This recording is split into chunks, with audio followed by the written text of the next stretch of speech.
to midwife integration stroke development. In a nutshell, to encourage cooperation, working together, sharing ideas and good practices. That's what we do. It is not a political organization, purely developmental. That's what we do. And that is why we've had the buy-in of states, no matter the political party that's in power in that state. We're based in Ibadan, Cocoa House. We've been there since 2013. And as I said, it is a non-political organization. We've delved into a few areas like agriculture, education, security, health, a lot of things that we've done with the states. But as part of our own, we call it strengthening the discourse on our nation, Nigeria. We turned 60 2 days ago. So we decided to organize this forum, bringing together some of the best brains this country can boast of in their own areas of study. And yes, some of the speakers here, we will also have, we have a distinguished senator, who is not just a senator, but also an Akada. You'll get to know him once my moderator does the introduction. So without wasting much time, I would go straight. The format is simple. We have a moderator who would do the introduction. Well, I will do the introduction, but the moderator will set the tone and also introduce the other speakers. But my job straight away is to introduce my moderator. He's a known person, well, to a lot of us. His name is Okoyemi Agbaje, Mr. Okoyemi Agbaje. Mr. Okoyemi Agbaje is the CEO of RTC Advisory Services, which is a leading strategy and business advisory firm based in Lagos. He has over 25 years experience working in the banking and finance sector. And he has then built even RTC into a prominent indigenous Nigerian brand in strategy, economy, and policy, and also business advisory. Between 1999 and 2004, Mr. Agbaje served as an adjunct faculty lecturer at the Lagos Business School, and then also fellow teaching business strategy, social, political, and economic environments, political environment. He holds a master's degree in law and business in 1997 from University of Lagos and the IESC Business School in Spain. He graduated from IFE in 1985 and was called to the Nigerian bar in 1986. He's also presently the executive secretary of the Ogun State Security Trust Fund. Yes, Trust Fund, sorry. So once again, Mr. Okoyemi Agbaje is, as I said, is a well-known social commentator. And he's not, I don't call him a critic. He is a social commentator because if he criticizes, he comes up with ideas that he believes are the solutions. One of the challenges we have in Nigeria today is that we have a lot of critics who have no ideas of what to do. So Mr. Okoyemi Agbaje goes against that grain. He will criticize and tell you what he thinks are the right ways of proceeding. So on behalf of Dawn Commission, on behalf of all my colleagues at Dawn Commission, I want to welcome Mr. Moderator Okoyemi Agbaje to this program. Thank you very much, Mr. Agbaje. Thank you very much, and congratulations once again on the work your colleagues and yourself are doing at Dawn, and I commend this initiative, this conversation we'll have this morning, as well as all the previous other initiatives you continue to pioneer at Dawn Commission. Good morning, distinguished ladies and gentlemen. Nigeria at 60, fragmented unity, burden of federalism. That is the topic of our conversation this morning. I don't know, for whatever reason, I felt there was a need to add a prayer. May God Almighty and our ancestors listen favorably on our discussions of today. Amen. Amen. Nigeria is known as the Federal Republic of Nigeria. That's the name in the prevailing 1999 Constitution. That has been our name for the last 6 decades, Federal Republic of Nigeria. In 1963, that word federal was true in form and in substance. Nigeria was a federation comprised of 3 and later 4 significant regions: the northern region, the west, the east, and later the Midwest. At best, it is debatable if describing us as Federal Republic is still a statement of facts. From those 3 or 4 strong, autonomous, viable, largely self-governing regions, we now have 36 states and the Federal Capital Territory, most of them stripped of powers and stripped of economic viability. Our exclusive legislative list reserved for the federal government is now a laundry list of so many items, making the idea of federalism a nominal descriptive notion rather than a substantive fact. The de facto unitarism that we today practice is not even on the defense or on the retreat. It is marching forward, seeking new territory, inland waterways, virtually all national water resources, even the concept of community policing. A national police seeks to control. It's a contradiction in terms, the concept of community policing. But the Inspector General of Police in Abuja seeks to control that. As federalism fades, or if left unchecked, will fade, our unity is severely frayed. Apart from the Civil War, the pre-Civil War period and the Civil War itself, I doubt that there's been a time Nigeria has been this divided.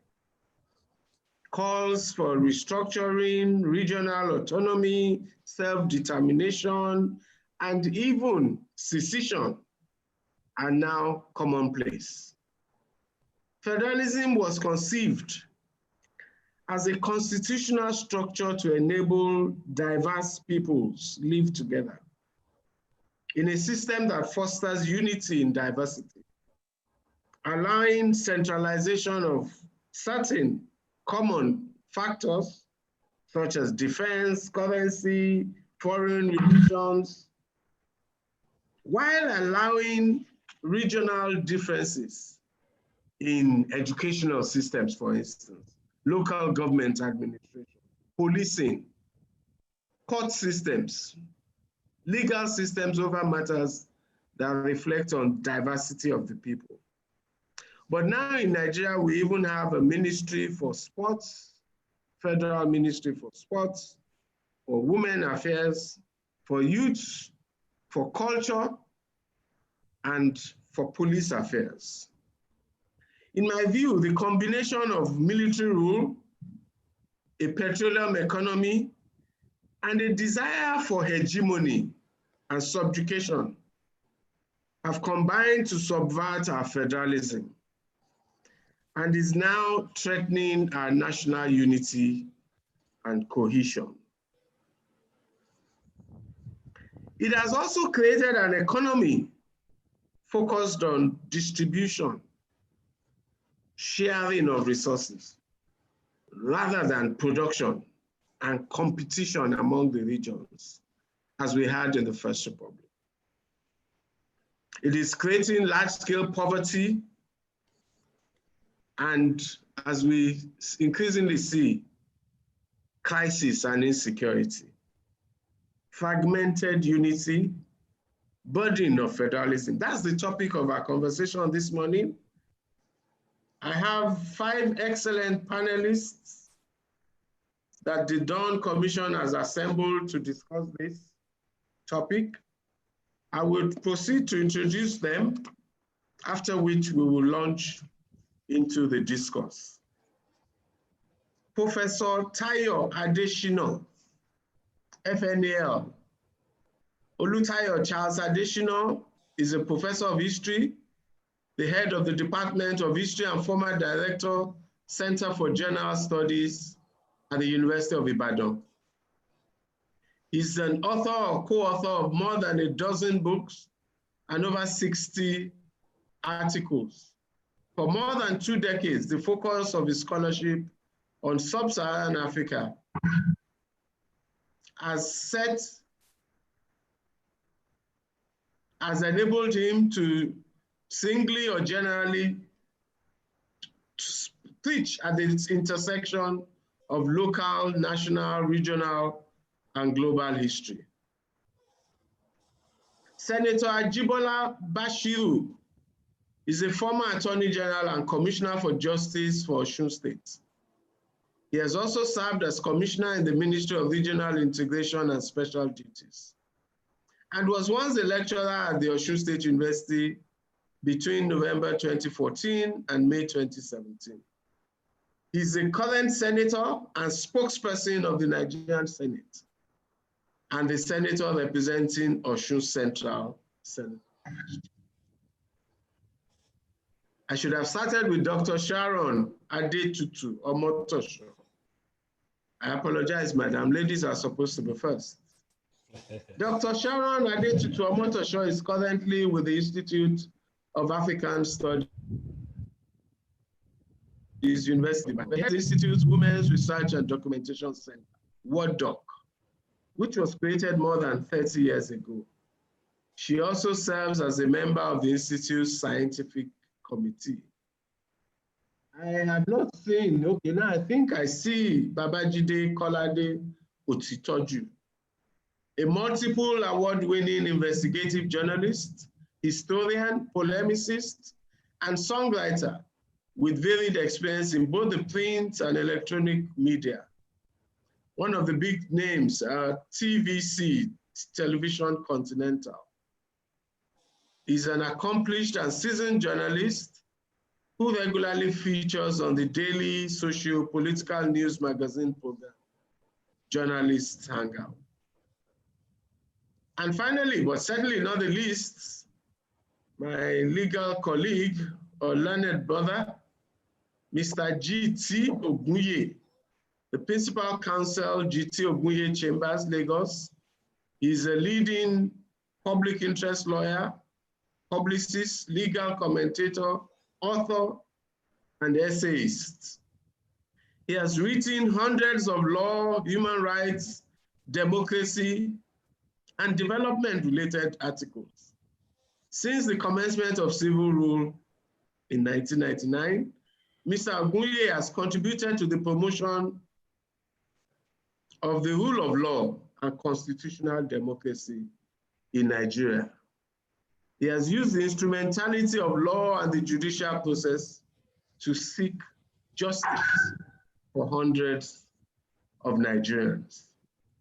As the panel, it's a very strong panel. I'm proud to be moderating the conversation amongst these people.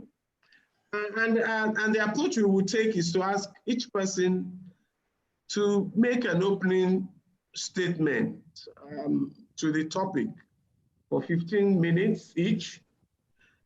I may ask 1 or 2 questions of clarification or elucidation after each session, but the main question and answer session, first by me and then by the audience, will take place after all the speakers have made their intervention. I will ask them to speak in the order in which I introduce them. So, befittingly, I will ask Professor Tayo Adesina to start us off with his 15 minutes overview of the topic and dwelling on those particular points that he would like to stress. Professor Adesina. Yes, thank you very much, sir. Good morning, ladies and gentlemen. I'd like to thank the Dawn Commission and its director, Mr. Sheyole Oyele, for this wonderful initiative. It's part of the conversation we should be having as a way to find our ways out of the maze that is this country. This country has survived for 60 years on the basis of mutual suspicion and mutual exchange of insults. That have been the salient characteristics of the kind of federalism that we adopted ever since Nigeria was divided into regions. So when federalism was going to be introduced, especially through the Richards Constitution, Chief Awolowo had complained that if you are creating a federal constitution, then the kind of imbalance amongst the region will create a problem. Because if you are going to have a central legislature, then of course, the number of people to go into that central legislation would reflect not only the population, but the geographical size of that country. And so ever since that time, one, since regionalism was introduced, two, since federalism was adopted, that imbalance had continued to create bitterness amongst Nigerians. So the kind of restructuring that people are looking for today also has to do with that kind of imbalance. Today, people are quick to point you in the direction of the National Assembly if you have an issue to raise. Say, oh, no, take it to the National Assembly.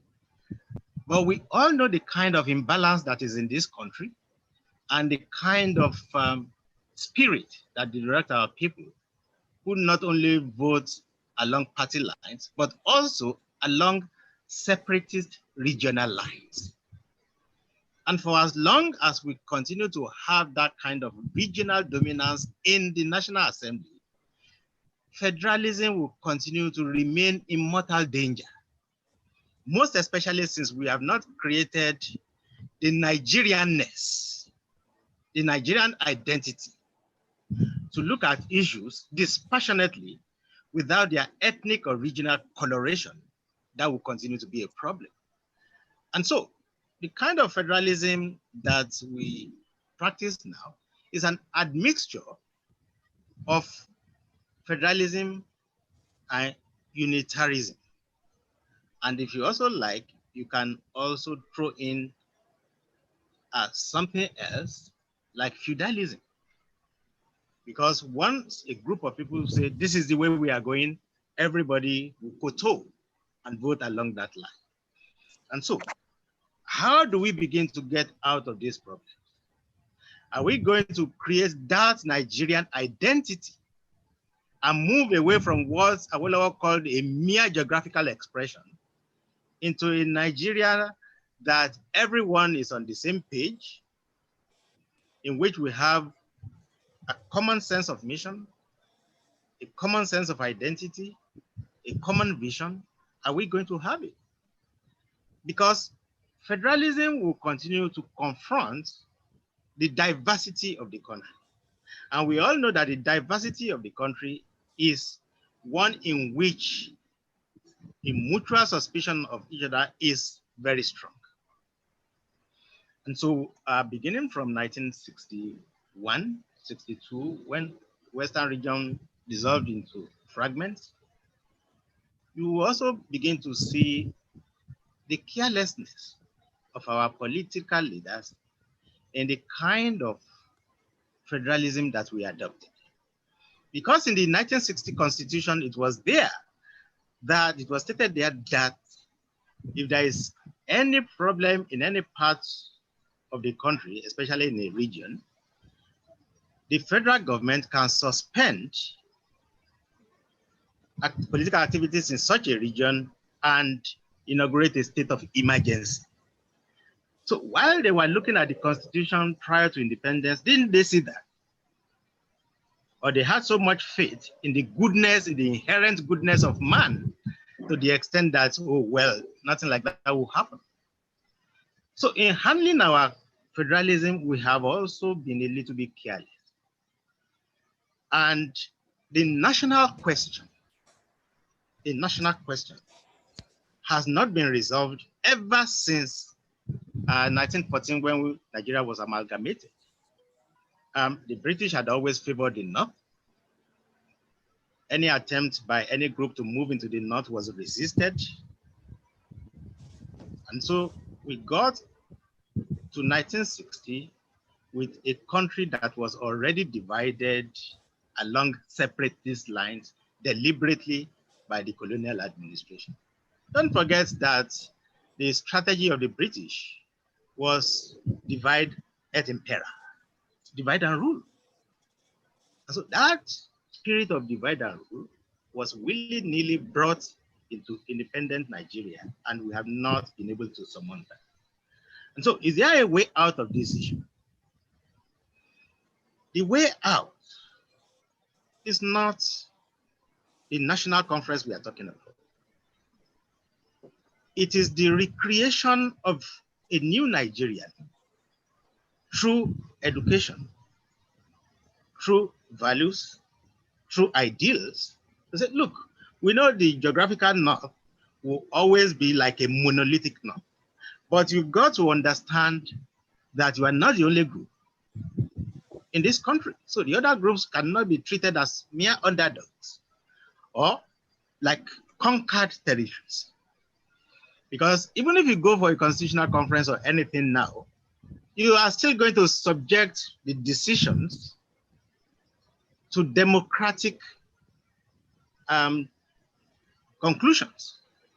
And so once you say, oh, well, it is a covenant openly arrived at, and you subject it to a vote, we will still lose the vote.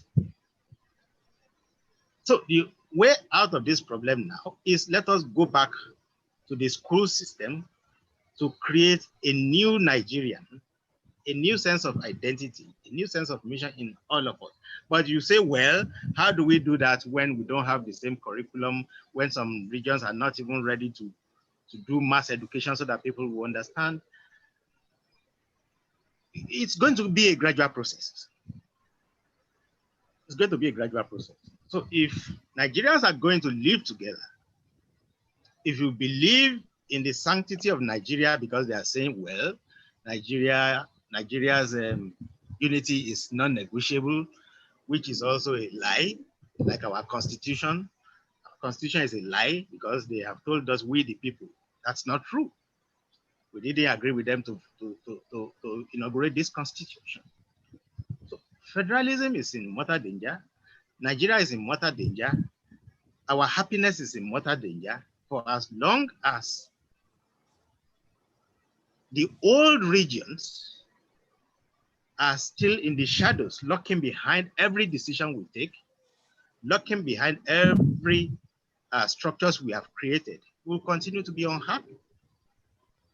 So we don't have a way out of this problem unless we start from educating everybody about what is called national consciousness. As of today, we don't have it. It's primordialism that is driving everybody. I am first of all a Yoruba before I am somebody from Western region or before I'm somebody from Nigeria. And for as long as we continue to see this country that way, then federalism will not help anyone of us. Although I will still say, I will prefer it to confederalism.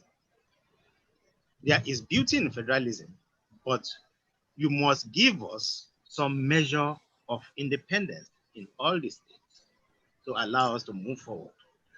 In a situation in which the federal government is holding more than 80% of things in the constitution, and what is on concurrent list is less than 30, then we are not going to move forward.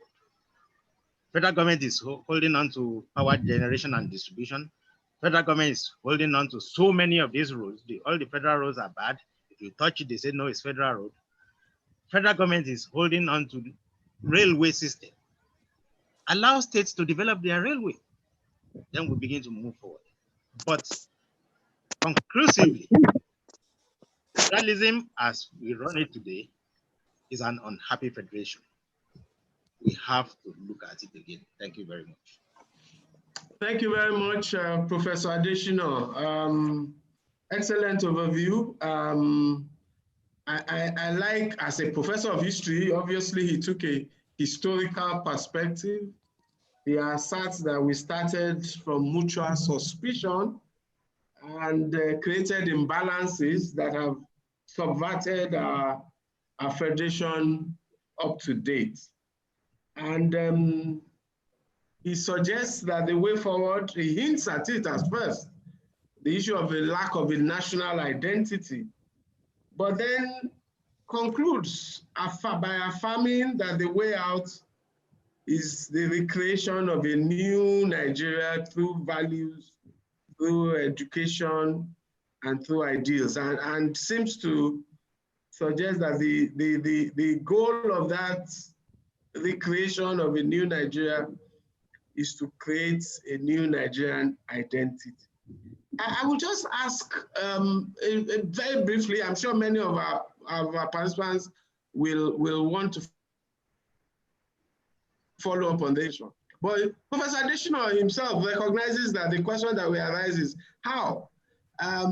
You can't force the creation of this new Nigerian identity on everyone, on every region, on every people.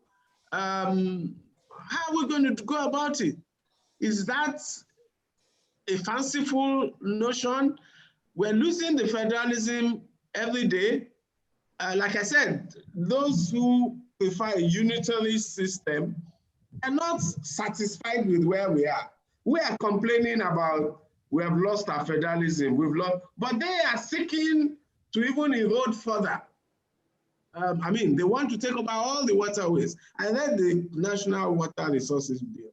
I was shocked at it's a virtual, comprehensive, complete, total takeover of all the waterways, more or less, in the country, all the significant waterways. So, I mean, people want to take over everything, and we think we can educate them. So maybe just a 2-minute further exposition on how we could go about this before I call on the next speaker. Okay. Right. Thank you very much, sir. Well, I have been preaching the creation of what you call the national grand strategy. Almost all countries that are strong today, that are forward-looking, that are progressive, have a national grand strategy. Nigeria does not have one. And every time I complain that Nigeria does not have a national grand strategy, they point me in the direction of policy. I say, no, national grand strategy is not policy. And they say, okay, they point me in the direction of programs of action. I say, no, grand strategy is not program. And they say, okay, so what is it? It is a collection of policies, plans, values, ideals in a crucible that allows a country to look at the future. Where are we going? What are we? What do we stand for? Are we in this together? Should we even dissolve the country so that each can go on its way? It is that national grand strategy that we should create to help us to understand what we are, where we are, and where we are going. So without the development of a national grand strategy, the country will not work. So we have to start working on a national grand strategy. Thank you. Thank you very much. I'm happy that my question introduced the topic of the national grand strategy into the conversation. I'm sure that you would have opportunities to talk further on that when we come to questions. Thank you very much, Professor Adeshino. Thank you. The National Assembly, and in particular today, the Senate, has commenced what has become the routine of trying to amend the Nigerian Constitution. Every Senate, the 6th, the 7th, they came up with a Constitutional Review Committee and attempted to respond to the yearnings of the Nigerian people for a review of the Constitution. Oftentimes, from the federalism point of view, however, those exercises have often resulted in further erosion of federalism rather than retrieving some of the powers of federal systems in Nigeria. Fortunately for us, we have Senator Ajibola Bashiru, a senator representing Osun Central, a former Attorney General who is very well knowledgeable in the law, and the spokesman of the Senate, and I'm told a member of that committee that has just been constituted. So he has four levels of qualifications to speak on this topic today. I would like to invite Senator Bashiru to please talk us through his own perspective, maybe to some extent the Senate's perspective as well, on the topic of fragmented unity, the burden of federalism. Senator Bashiru.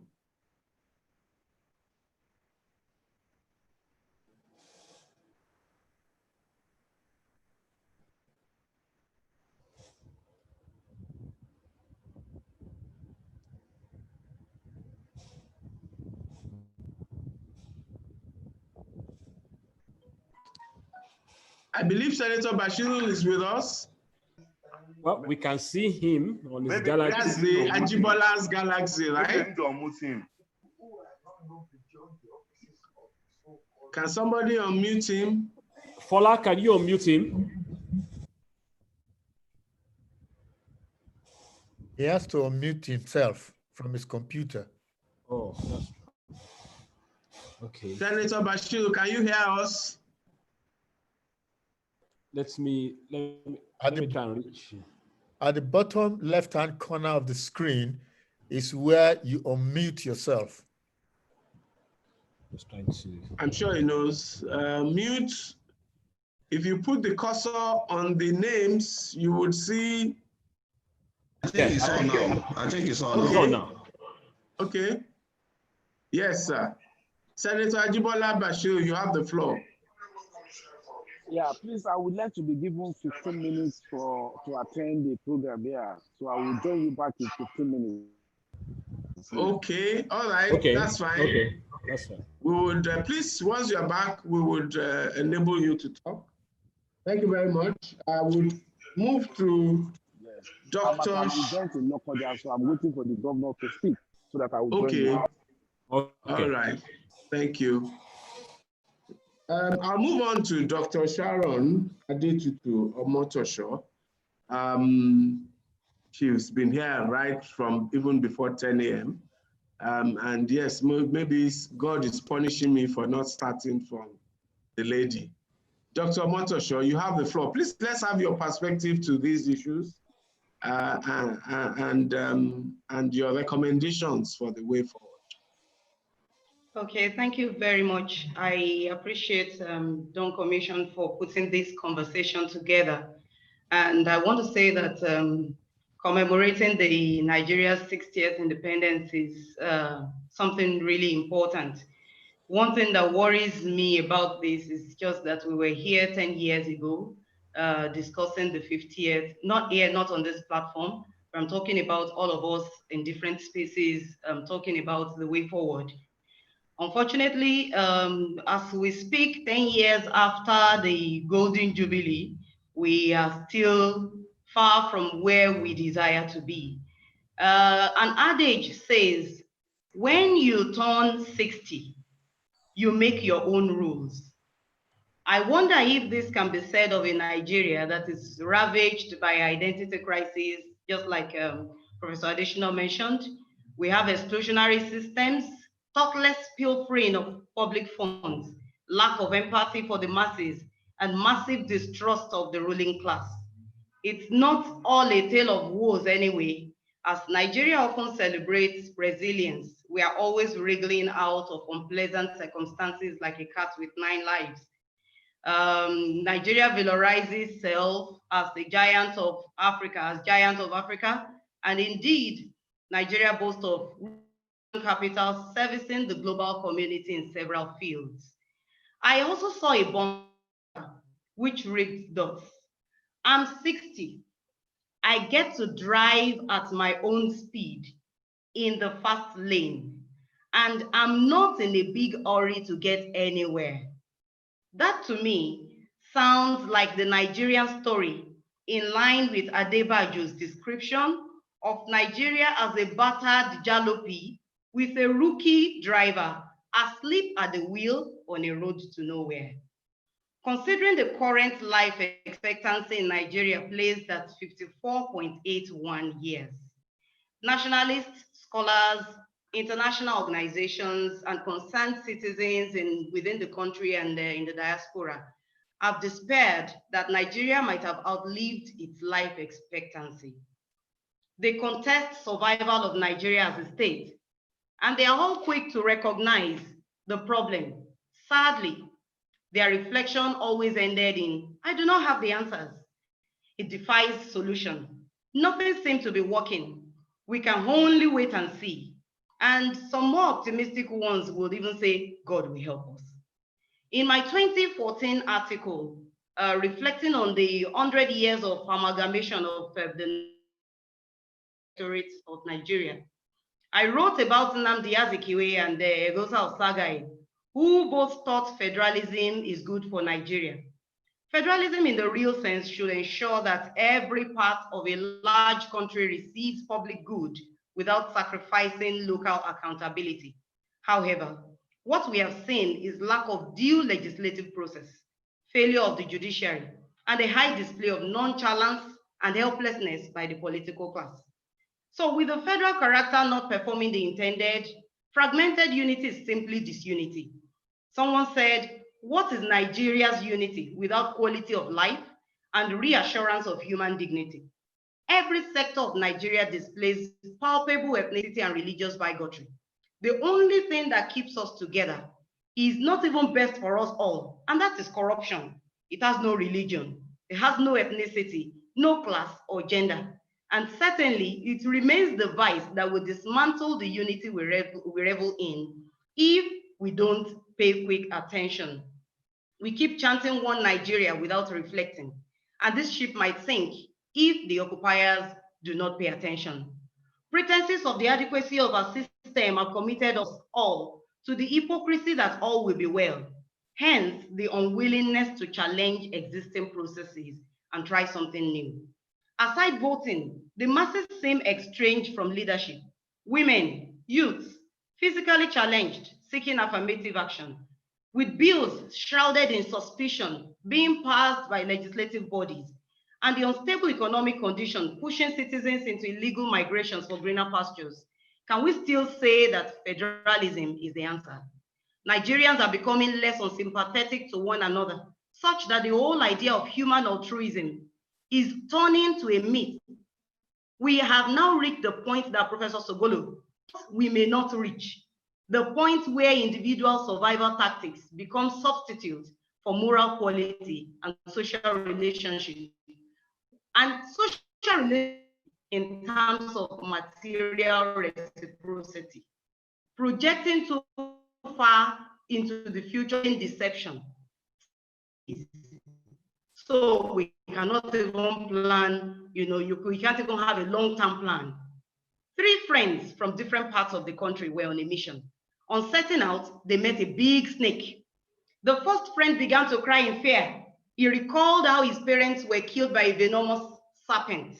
The second friend quickly bowed for the snake in reverence, and as the god of their land and the doer of every good they have experienced. The third friend simply exclaimed, wow, pepper soup, because in their region, snakes are sumptuous delicacies. Perhaps these 3 friends are not even from the 3 regions of Nigeria. Let me describe them as women, as youths, and the people living with disabilities. They all saw the same thing, but they have each judged by their personal experience. They perceive the same object differently. So how do we perceive Nigeria? That's a question for all of us. Everyone is lamenting, but permit me to say that the voices of women, the voices of youths, and people living with disabilities are muted. Did someone just say, what about men? Yes, you obviously see the overlap of oppression that transcends gender among these categories of people. They say nation building is a long-term process. It is only by putting others in consideration as we inwardly consider our challenges that we may be able to progress together in unity, as the national motto says, unity and faith, peace and progress. In retrospection, I ask, because we always say, let us look back and see where we are coming from so that we can know where we are going. But if retrospection has not done its due diligence, can each Nigeria introspect in an empathetic manner? That is a solution that I'm posing this morning. This is because we are suffering differently, but the evidences of our sufferings are similar. We may commence the healing process if each person asks the following important questions. What do I want from Nigeria? What must I do to have that thing? Will my desire be worthy for others to pursue? Will my approach at getting what I want be altruistic? Permit me to saddle you with more burdens, maybe not burdens, but possibilities. For those of us who are diehards of the Nigerian project, if the elders are not getting it right, can Nigerian youth take the forefront and do the right things? If the menfolk have monopolized the space thus far and aided the fragmented unity, can we have women gain power with selfless commitment to service? Why is leadership refusing to listen to the masses? Why can't we try out something new? Restructuring, the referendum? How many of us have the moral capital to restore the living yet decaying Nigeria? If we engage what I call introspective empathy via these options, all of us will be affected. Now, let me mention that affected in the following ways. For instance, a father may lose his place at the table, which means that there may be no more Ghana must go for some people. A woman will have to work with other women, even when back at home they are rivals over one man.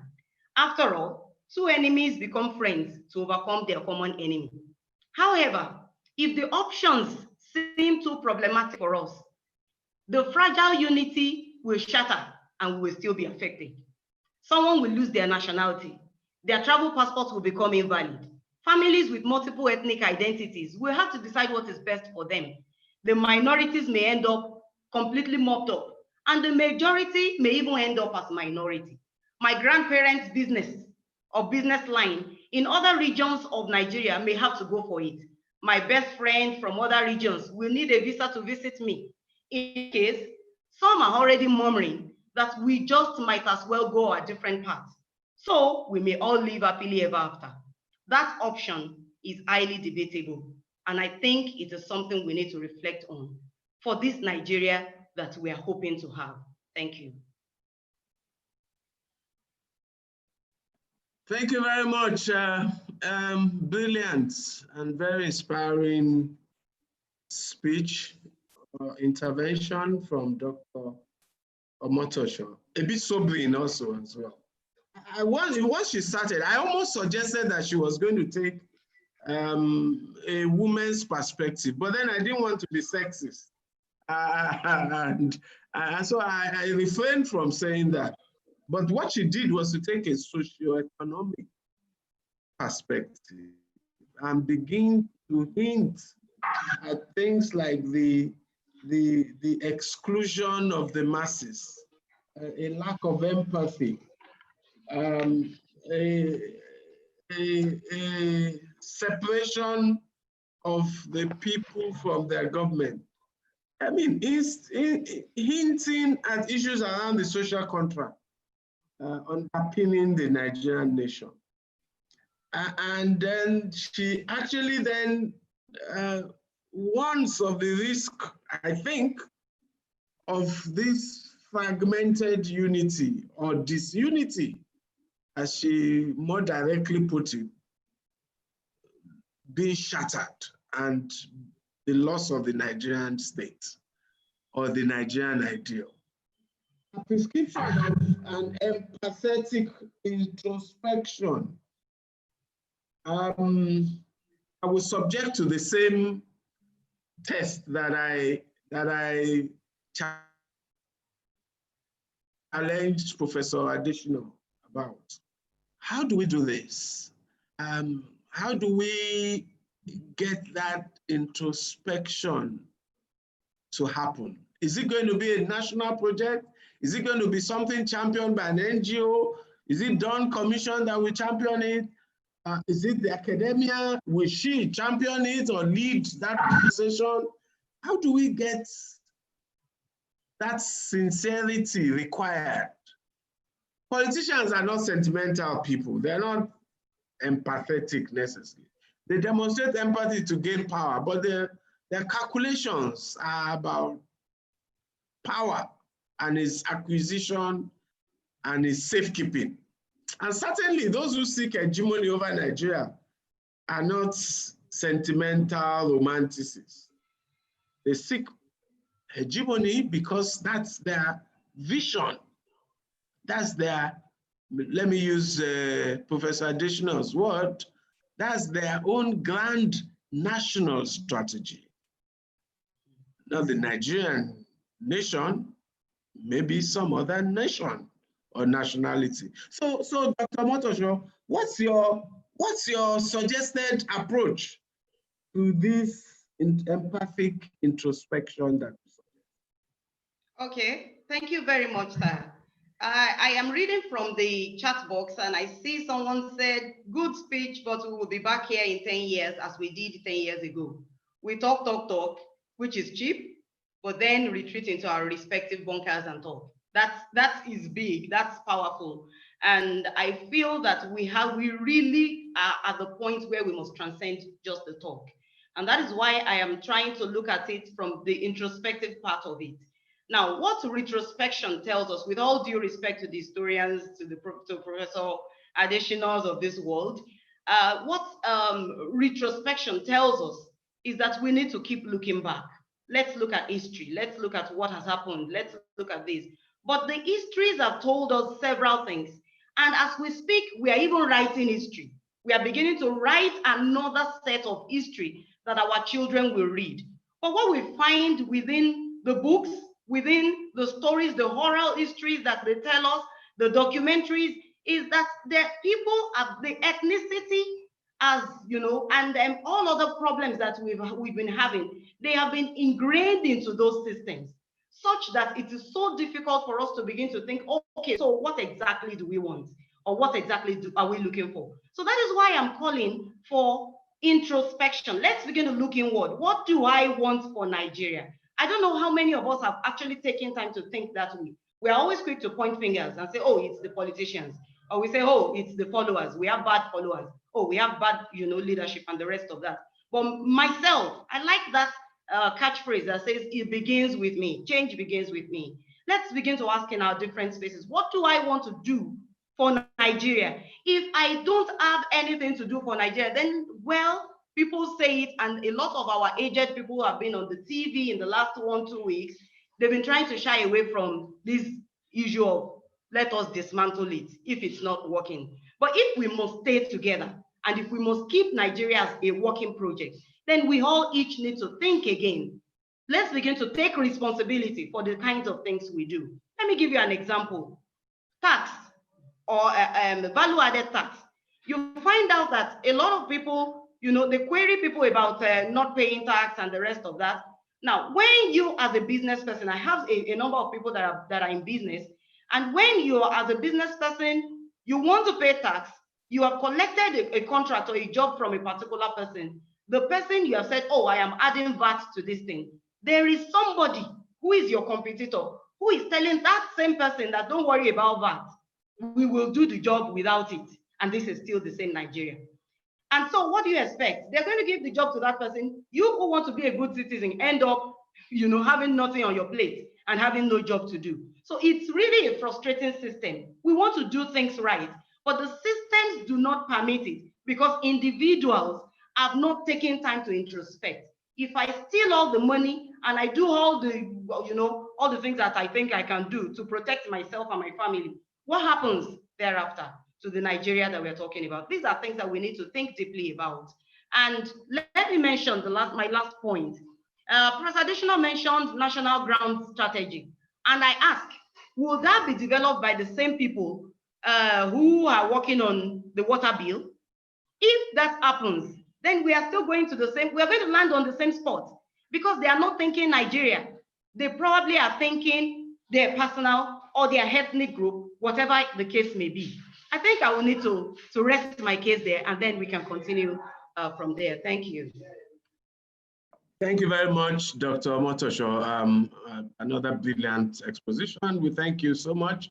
I'm sure the audience would have a few questions for you at the end of the speaker's comments.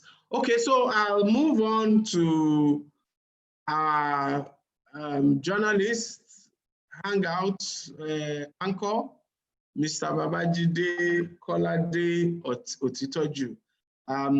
He is probably the closest to the public of my panelists, interacts with the media, with people, with society, actually all the time.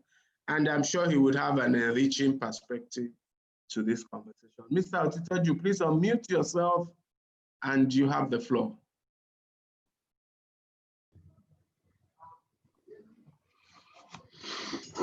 Thank you so much, Mr. Moderator. And I want to say a big thank you to the Dawn Commission for the opportunity to be on this platform and to talk about one of the biggest problems of our nation. We have found it difficult to really cement our unity as a nation. And we talk about Nigeria, apart from the security problems that we have, the biggest problem that I think we have is that we are not united as a nation.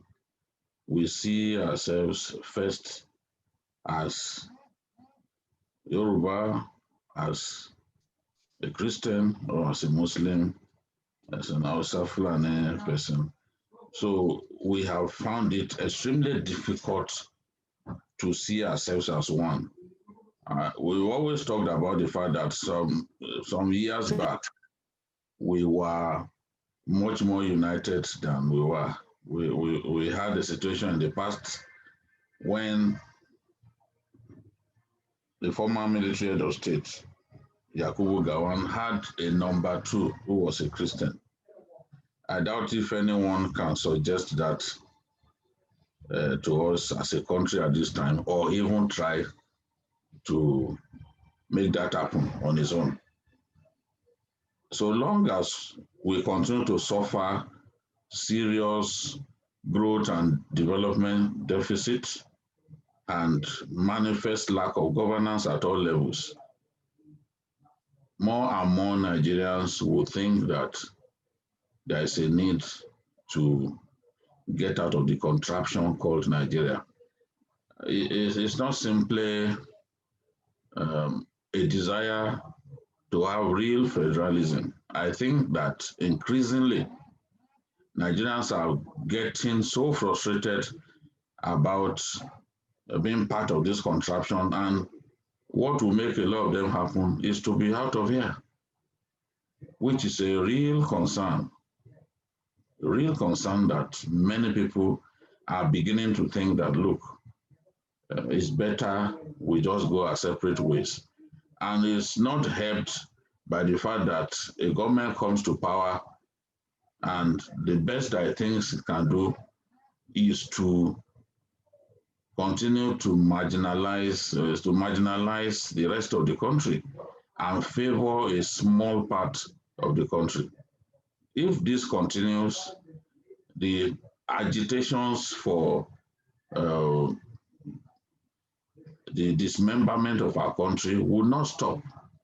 In fact, such agitations will be ramped up, and I dare say it will get to a point that even the government will not be able to control things.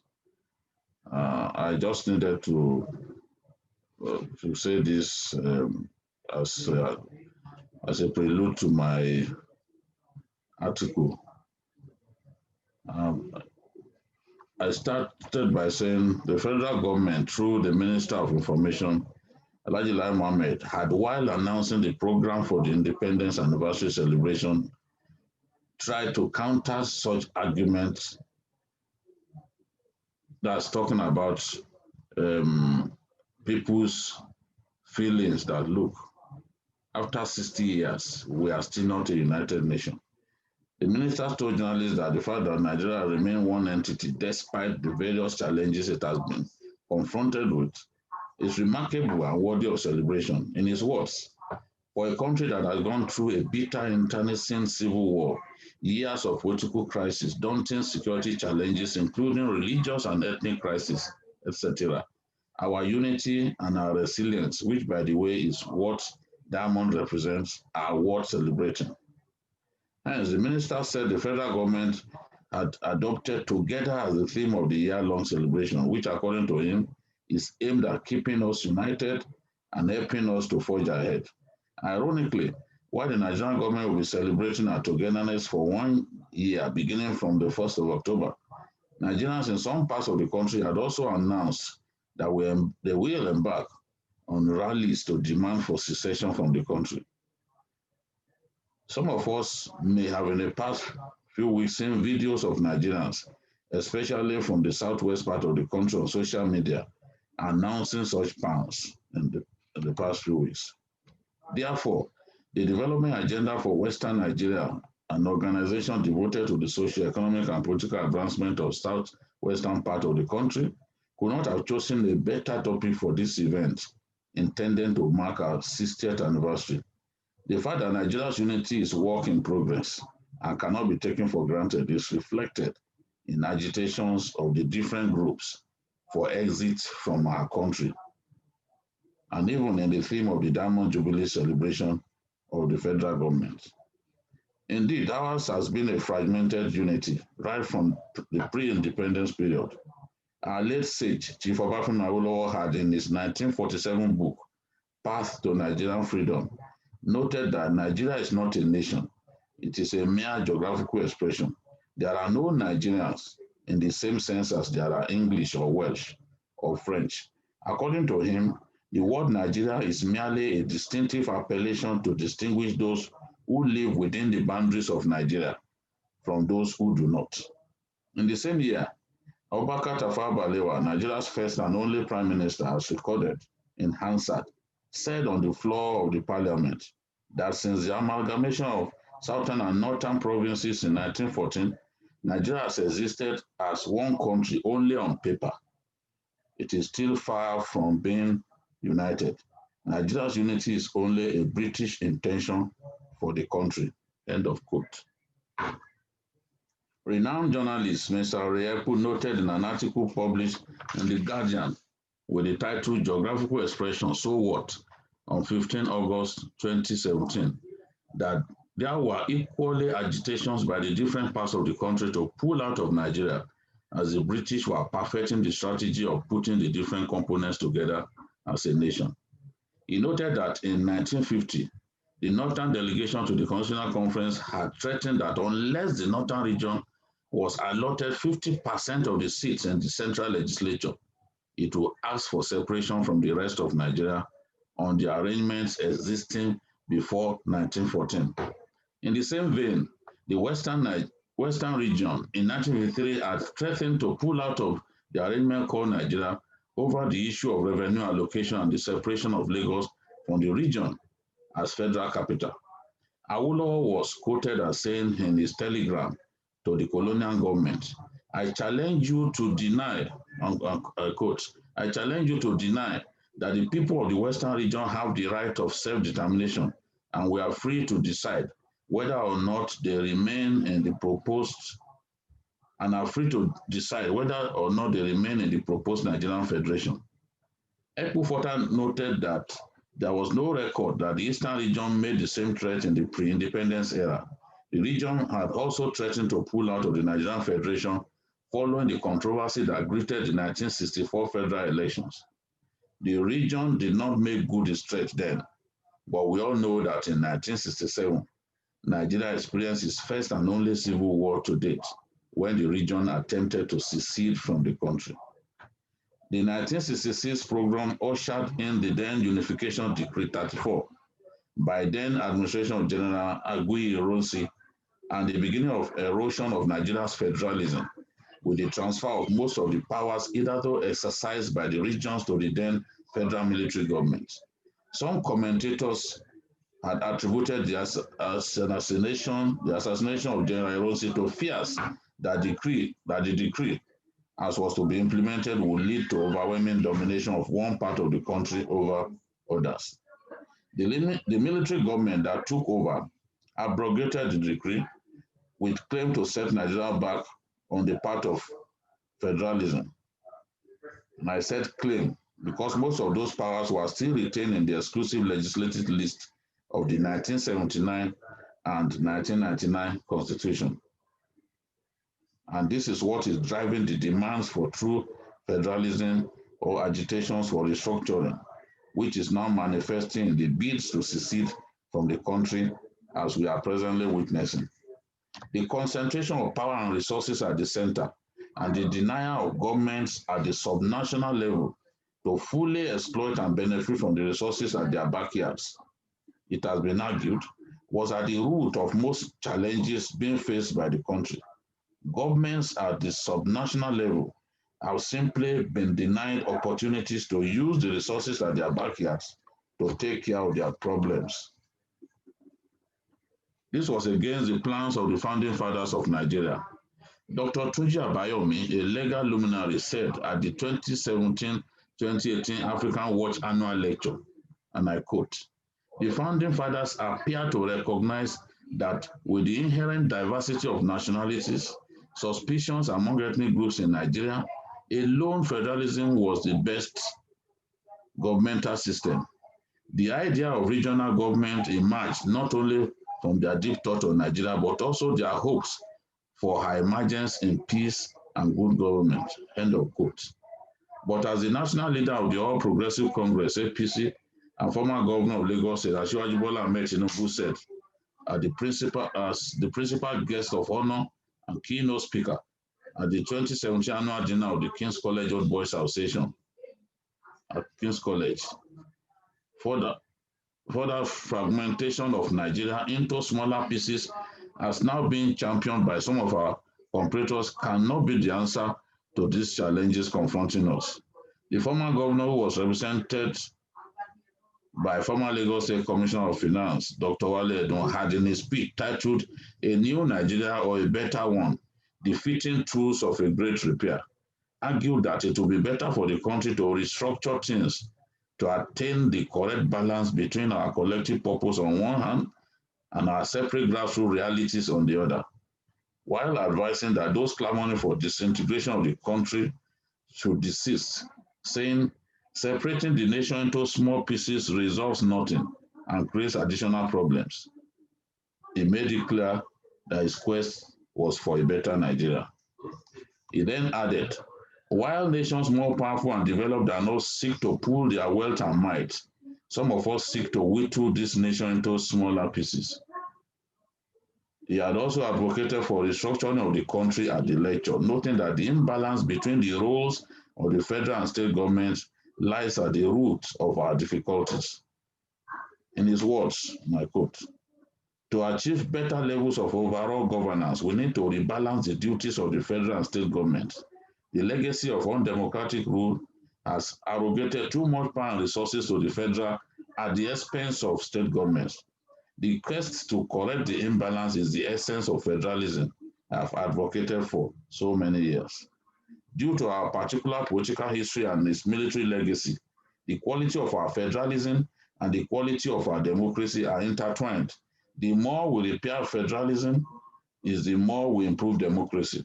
In my mind, federalism denotes a division of labor between the federal and state governments that function to maximize the benefits of governance to the people. True federalism is that brand which provides that the federal government should focus on those few but essential things only it can provide, such as foreign policy, defense, and national economic policy.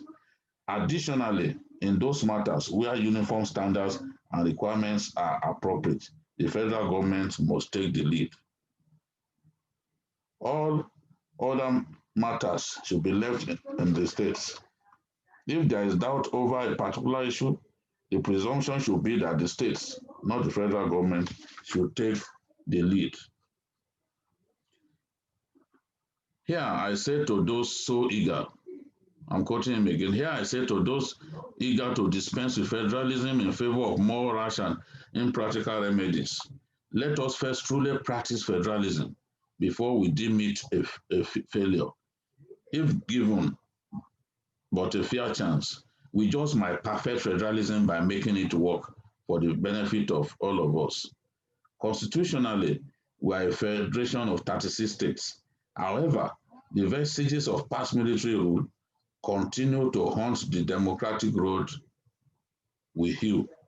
We function like a unitary state in many ways. We cannot become a better Nigeria with an undue concentration of power at the federal level. Competition for federal office will be too intense, akin to a winner-takes-all duel. Those who lose will bristle at the back of lack of power in the periphery they occupy. They will scheme to pester and undermine the strong executive, but that is where they want to be. The executive will become so engaged in deflecting the antics, but it will not devote its great powers to the issues of progressive governance, for which such powers were bestowed. Things will be in a constant state of disequilibrium and irritation. Such a situation augurs towards the maintenance of an unsatisfactory status quo in the political economy. It augurs against reform. It will be better to restructure things to attain the correct balance between our collective purpose on one hand and our separate grassroots realities on the other. Many of the 68 items on the exclusive federal list should be transferred to the residual list. This will be in harmony with the 1963 Constitution. Again, an instance of reaching back to revive something old, yet more likely to give us a better Nigeria. That prior Constitution granted vast powers to the regions, enabling them to carry out their immense responsibilities as they saw fit. By virtue of the clear fact that regional governments were closer to the people, they had a better feel for the material and intangible priorities of their populations. We must return to this ideal. Some items which should be left for the states to handle, such as police, prisons, stamp duties, regulation of tourist traffic, registration of business names, incorporation of companies, traffic on federal truck roads, passing through states, trade, commerce, and census are now on the exclusive list for the federal government. Electric power. Regarding the all-important electric power, while the federal government takes the lead, there is no logical reason to limit states to generate, transmit, and distribute electricity only to areas not covered by the national grid. The states should be allowed to augment power generation so long as they do not undermine federal operations. For instance, a state may wish to develop an industrial park or housing estate, either of which will require a boost in power generation. However, if the national government does not agree, the state will be foreclosed from projects that provide jobs and better living conditions for its people. This is not in keeping with the spirit of federalism.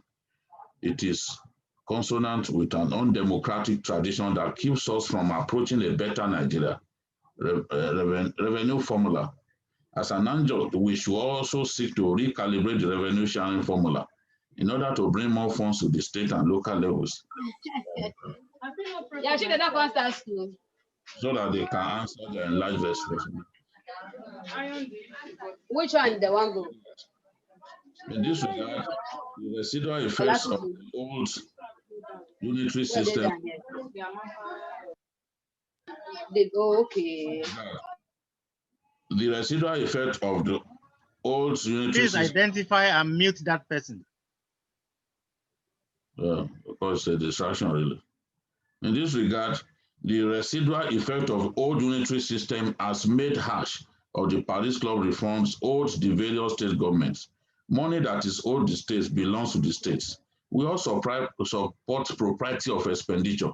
The sentiment behind the withholding is understandable if not laudable, but the federal government has no right to withhold funds that constitutionally belong to the states.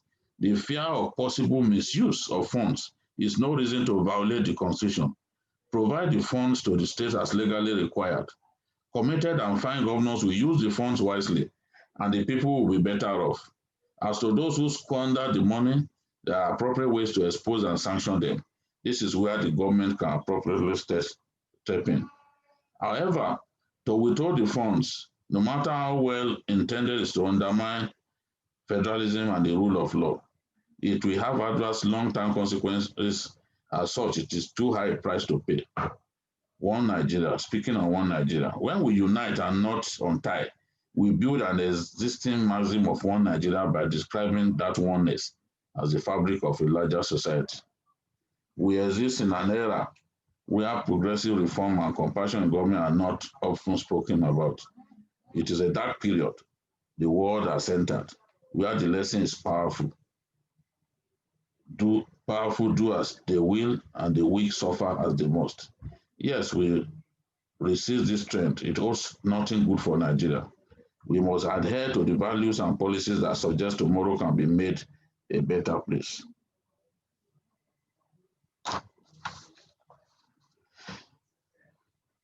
I refuse to believe that we have become such an untoward lot that the longer we live together, the more estranged we become.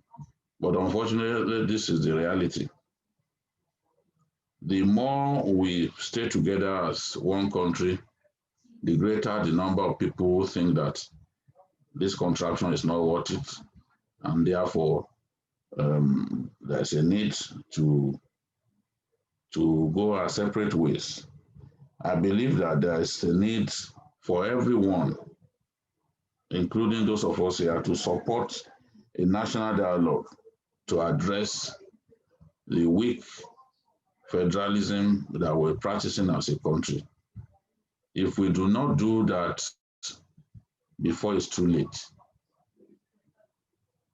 then I can say that it's only a matter of time before some of the federating units within our federation consummate their desire to get out of the contraption called Nigeria. As pressmen and as public commentators, we must do our best to get the current government to do what is right. We have the Federal Character Commission, where appointments are terribly skewed in favor of the North, not just the North, but the Northeast and the Northwest, especially the president's home state of Katsina. I don't think we've ever had it this bad. And as someone who grew up in the North, I can say that even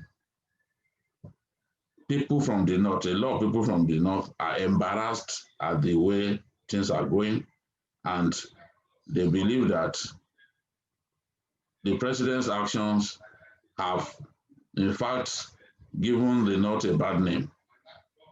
So if the president continues on the path of simply putting people from his part of the country in privileged positions or positions where there is a big opportunity to make money, then more and more Nigerians would think that the most auspicious thing to do is to get out of the contraption called Nigeria. And where a people are determined to realize that the barrel of the gun cannot stop them. So I thank you once again for the opportunity.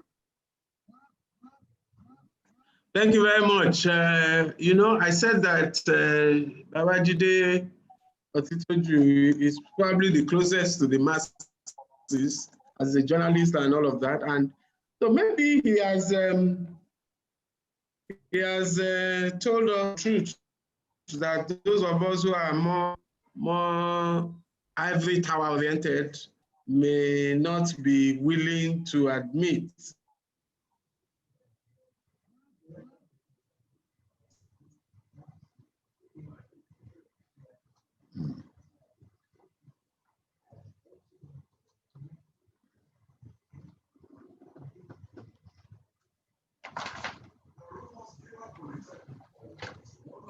I don't know what's happened. I can't hear them. Can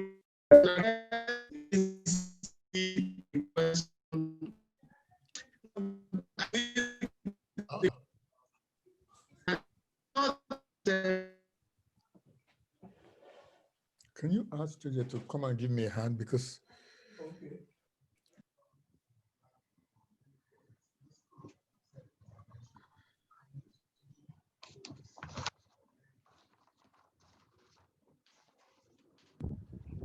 I think we have lost our moderator for a few seconds. I'm sure he'll join us. Well, let me just deputize for him whilst he tries to get his connection back. Thank you very much, Mr. Babajide Kolade Otutoju. We didn't expect less. You, as the moderator was trying to say, you basically told us some truths that maybe some of us are too conservative to voice out, but in your own position in the fourth estate of the realm, which is trying to be the conscience of any country, you've been able to tell us that we urgently need to chart a different course if we don't want what we believe will consume us, overcome us, will eventually consume us. So I'll wait for the moderator, because he already said he has some questions for you. But if I'm going to ask my question, well, I shouldn't actually. Let me be neutral for now. Can some of us ask questions then? Well, we're going to get to that stage, sir. We still have two speakers. Okay. The distinguished senator is back now, and distinguished senator Ajibola Bashiru, he's back, and we are likely going to give him the floor in the next 1 minute. I'm just going to try and wait to see if the moderator comes back in. But Mr. Otitoju, just please be ready for a few questions that will be sent in on the group chats. Please, if you have questions, because let me warn in advance, for time reasons, we can't allow everybody to speak, but as much as possible, we'll accommodate some voice questions. But please put your questions on the group chat, and as much as possible, the speakers will answer them. Okay, I think we might just have to go straight to Senator Ajibola Bashiru. Once again, distinguished Senator, thank you for joining us. We appreciate that you are basically splitting yourself into two between Lokoja and Ibadan. That is the joy of modern technology. The topic is before you. We've had 3 speakers, Professor Additional, who's given us historical perspective, and Dr. Motoshaw, who has looked at it from the social points, and then Babajide Otitoju, who basically has been extremely straightforward and shooting from the hip. Now, we were told before you joined that you are wearing 4 caps. You used to be an attorney general.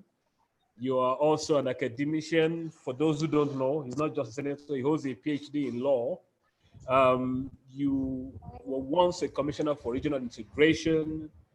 And for those of us who know you more, you're also once an activist. Well, political and social activist.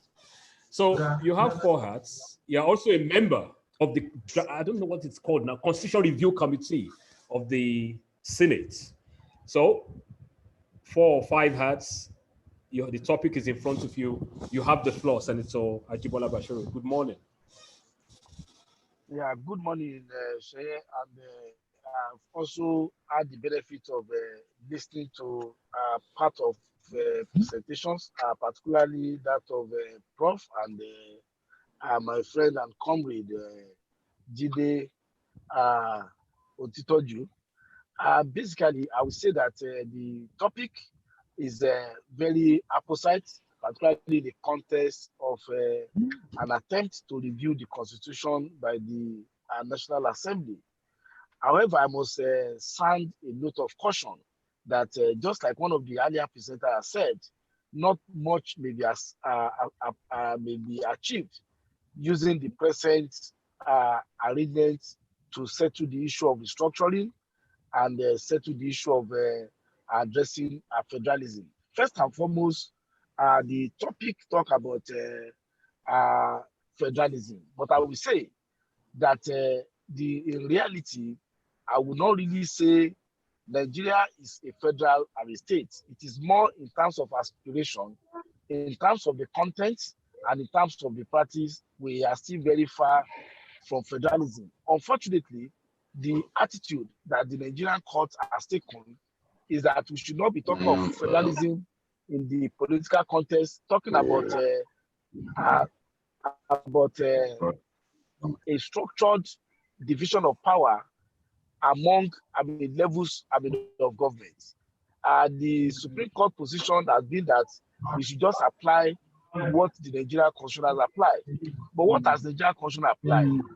At the inception of this country, the understanding is to have a federation based on regional governments. But today we talk about Federal Republic of Nigeria, but we are really talking of contraption put in place by the military, the creation of 12 states, the creation of 19 states, up to what we have at 36 states today. When you are talking of federalism, my understanding of federalism is that there must be a union of entity capable of some semi-autonomous authority. But what we have in Nigeria today is a situation whereby close to 23, if not more, states cannot even attend to the power of their bureaucracy. How do you begin to talk about a federating unit? And has also been said, when you look at even the necessary indices of power relations in the country, is actually tilted towards the central government. I'll give you some example. When I was part of the last government in Osun, we were in China to get rail so that we'll be able to assist with transportation of goods from the farm to Lagos. We could not get this through because we need approval of the federal government to even be able to do so. So the real issue in federalism is that you have a sub-sovereign that should be able to relate in almost seemingly equal power relation with the central government. But what we have in Nigeria is more that the states are more like local governments. And because of also this empowerment in terms of resources, a situation whereby 52% of resources having been taken together are allocated to the federal government, and the states have to share 26%. The implication is that no state in the federation even has up to 1% of even allocation in terms of resources. Then in terms of power relations, when you look at the almost endless list of exclusive legislative lists, and you also see a split concurrent legislative list by which the federal government also partake in what is in the concurrent legislative list, and couple this with the legal terminology of covering the field, which preclude the state from legislating on an area which is taken to have been covered by the federal government. You have an overwhelming unitarist constitutional approach. But in terms of moving forward, I've seen a lot of skepticism, even from the comment here, about do we talk about disintegration of the country so that every region can go on their own? Do we talk about an amendment of constitution in a way that really reflects federalism?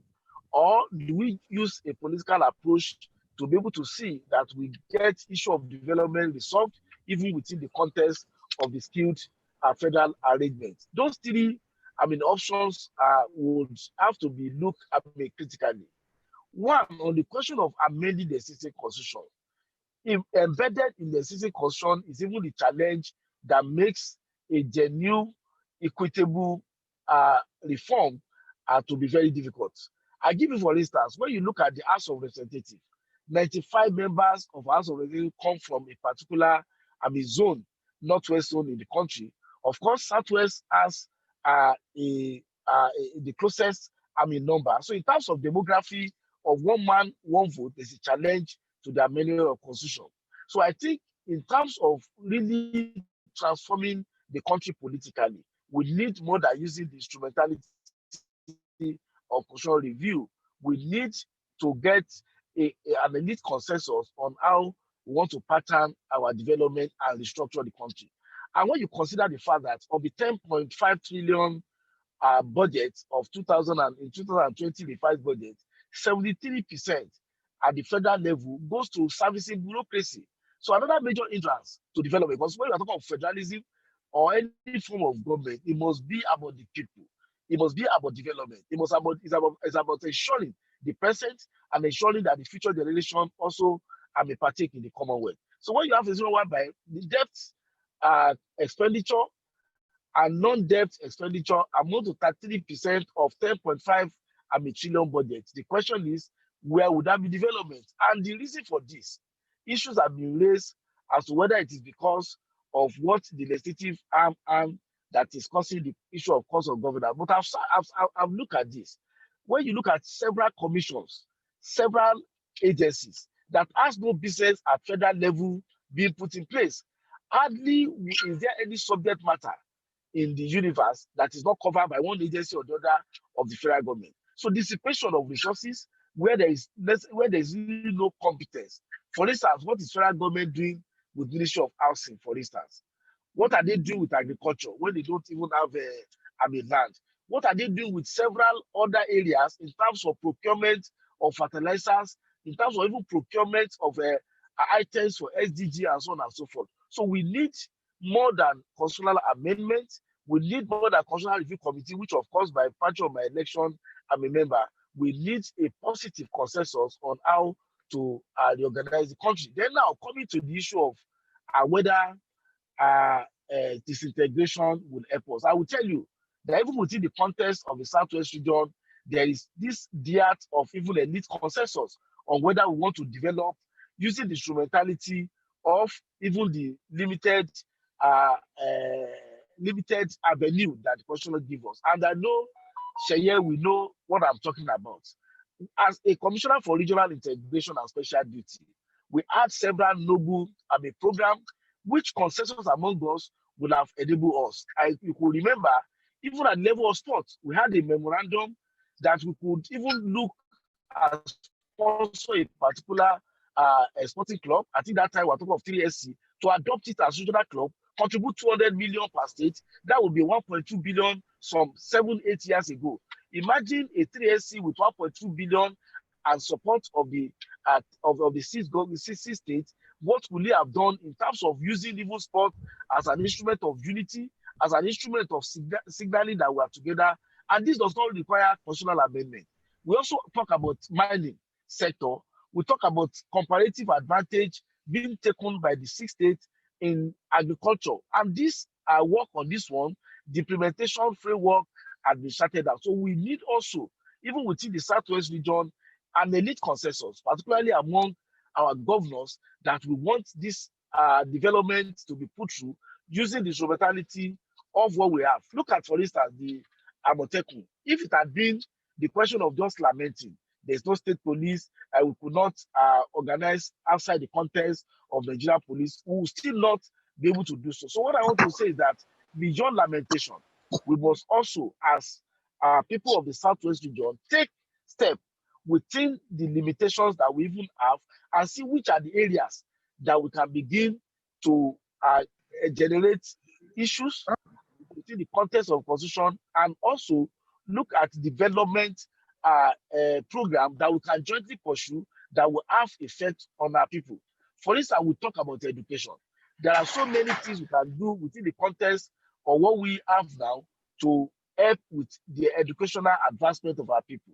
In the area of food production, I will say that I feel sad that of the regions in the country, it appears that our region is the least in that regard. Notwithstanding the flaws in the constitution, we could still do some things as a collective in the region to address the question of agriculture.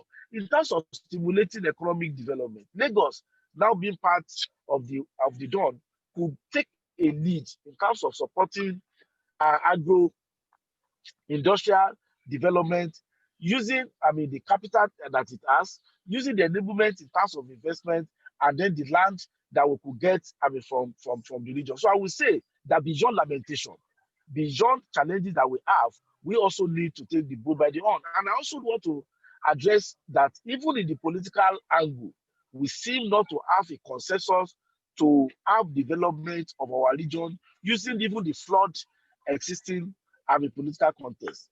I ought not to say it, but when you look at even the political context, we seem not, to be taking the leading role that the Southwest used to take. So I will, for instance, want to look at the various committees in the National Assembly. To what extent did we even have an effect in terms of having control of committee that will impact on development of the Southwest? And then also, you also look at even the quality. You know, maybe by meeting connect it, and but potential capacity legislator will have an effect as to what to attract. This is a region whereby we have, I think, only about 2 senators that are spending third term. In some other regions, we have people who have been in the National Assembly since the session of democracy. They have become institution in the National Assembly to be able to attract development to their state and to their region. And I will give you, a ranking legislator may be able to attract patronage development program to the state beyond even what the state has capacity to be able to do within a fiscal year. So politically, we want to enjoin our leaders to take issue of how do we have a kind of a clearing ground to ensure that we strategically position our people to be able to take even the benefits of the flawed federal arrangement. To the extent that we still play third fiddle, not even second fiddle, in the power contest and in the allocation of strategic positions at the national level, we begin to bring ourselves down in that. Even when we are saying we want to make an amendment, we want to restructure the country, we should be able to get the best of ourselves even before that. We do. So it's going to be a medley of making creating politically to be able to take the benefits of even the flawed system that we have now. Then in the context of our region, we need to think beyond the outside the box. We need a consensus of our leader to ensure that we should think beyond statism. We should look at ourselves as a collective and take the benefits of whatever we can get in the context. And I've eliminated areas where we could be area of tourism, for instance, area of agriculture, agro-allied industry, commerce, trade, and transportation. Sports, a low-hanging fruit, which could also take the benefit. Sports is a galvanizing factor that can create an identity that will be necessary for the emergence of a true federal structure. And of course, I must also say that beyond federalism, another major challenge that we have is a presidential system of government. A presidential system of government is not conducive for a diverse country like ours, because the philosophy behind an executive presidency is a winner take all. Section 5 of our constitution vested the whole gamut of executive power in a single person who he can exercise either by himself or through the ministers. So complementary to issue of federalism is also the question of parliamentary system. In the parliamentary system of government, the representation aggregate in the country will really matter in apportioning responsibility, in apportioning even resources, and of course, in taking care of issue of development. So the debates will continue to go on.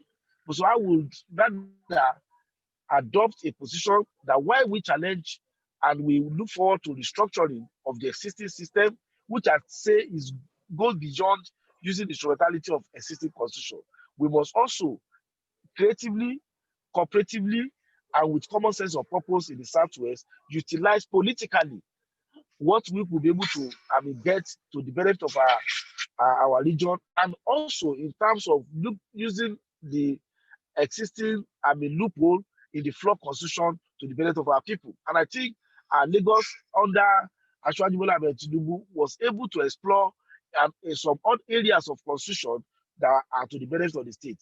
They are still open, and we hope we'll be able to do this. I think that's my take, and maybe if there are questions, I'll be able to take. Thank you for listening. Thank you, Senator Bashiru. I apologize to everybody. I've been having some challenges with my link here, but happily I'm back. I hope for the rest of the session.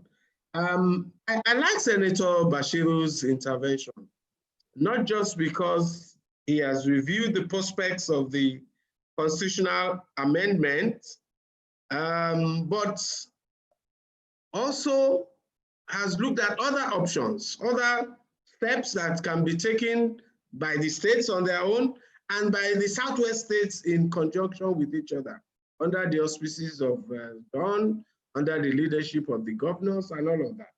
And that is something I've always worried about. Within the limits of our current capacity, we do not appear to have exhausted the federal possibilities of the Nigerian Constitution. And that raises a question as to the good faith and the commitment of some of the leadership to the concept of federalism in the first place. I must point out, as I was trying to do before I got cut off the last time, if you look at the overwhelming comments in our chat section, you would see, I noted some of them so that they can have a voice. They may still exercise some of this, but Professor Olusegun Oshinowo said, let's start discussing actualizing Oduduwa Republic. Somebody called Bashegun Alabe says Buhari must be the last president of Nigeria. Michael O says the amalgamation was a fraud and has to be resolved by referendum. I've seen even more recent comments, somebody saying we should just, Onilambe, we should just dissolve this thing, on and on. And it reflects that frustration that Babajide Otitoju spoke about. And the imagined consensus, if something is not changed in favor of leaving Nigeria amongst our people. Nigeria must realize, and I think our representative, our senator here, who is the representative of this parliament at the National Assembly, must convey to his colleagues the increasing frustration of the Nigerian people and the increasing possibility that not just in the East or the West, or even in the Middle Belt, many parts of Nigeria are now frustrated. And if we don't do something quickly to avert this slide, nothing can hold down 200 million unwilling people. I think that, thank you very much, Senator Jibola Bashiru, for that very brilliant exposition and for bringing out the other extra constitutional possibilities that we can take in realizing a better federalism. Our last speaker, certainly not the least, here today is Barrister GT Ogunye. I know he has a lot to say on this topic. He has already demonstrated his commitment to public discourse, to the rule of law, to constitutionalism, and to democracy and federalism in Nigeria. And I'm sure his exposition will bring value to this conversation. Mr. GT Ogunye, please unmute yourself. You have the floor. Thank you, Mr. Moderator. I thank Don for inviting me as a participant in this process. It's very important that we continue to talk about the fate of the Nigerian state, not just the fate of our pretentious federal system of government that was chosen by Nigeria and Nigerians pre-independence as the best system that could serve as a vehicle for staying together as one people and as a vehicle of development. It was a deliberate decision that the political leadership pre-independence took, more so while they were negotiating independence with the British overlords. But it was a system which, as we all know, had been undermined over the years, so that today the name that we give to ourselves as a federal republic is just a name. In actuality, we can say that we are now more unitarist than being a federalist state. So thank you for inviting me. And so I've listened to all the speakers and their contributions. And I will start by saying that our country today stands the risk of disintegration. I know that people often say this, and there are people who also say that it is not possible because we've been together for a long time, and that we have many ethnic groups, sub-ethnic groups in Nigeria. How can those disparate groups, ethnic groups, stand alone as separate countries? That is not possible. And there are those who also lecture Nigerians that Nigeria is indivisible and that it can never disintegrate. There are those who mock people who raise separatist possibilities daily. Even as yesterday, there's still some mockers who are saying that this were impossible. My view is that given all that we see in the country today, our country faces a serious threat of disintegration. And if we reinvent federalism, that is almost lost now as a system in our country, we can save the situation and ensure that our people continue to live together as a country, and that we continue to deal with the issue of development. Now, it is true that Nigeria has not always been accepted as a given right from day one.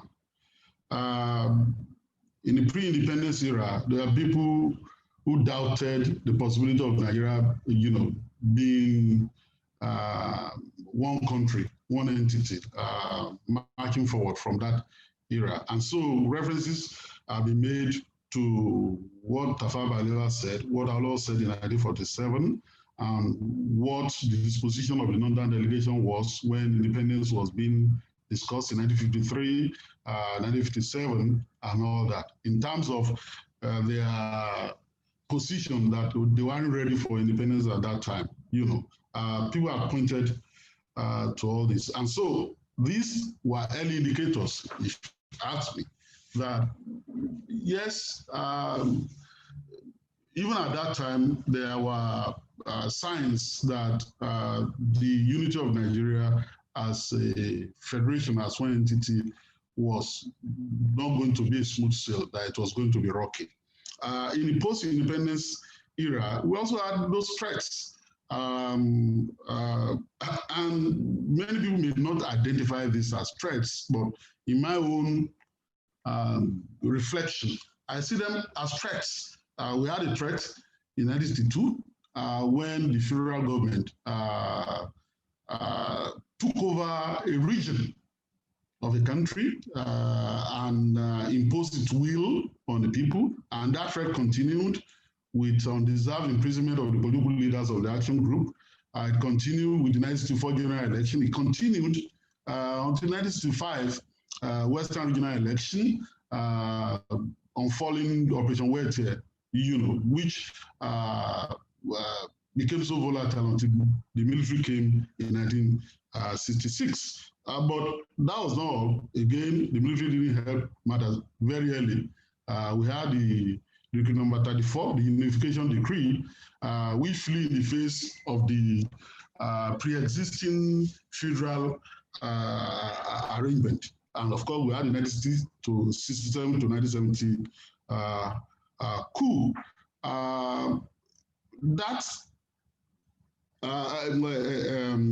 Civil War.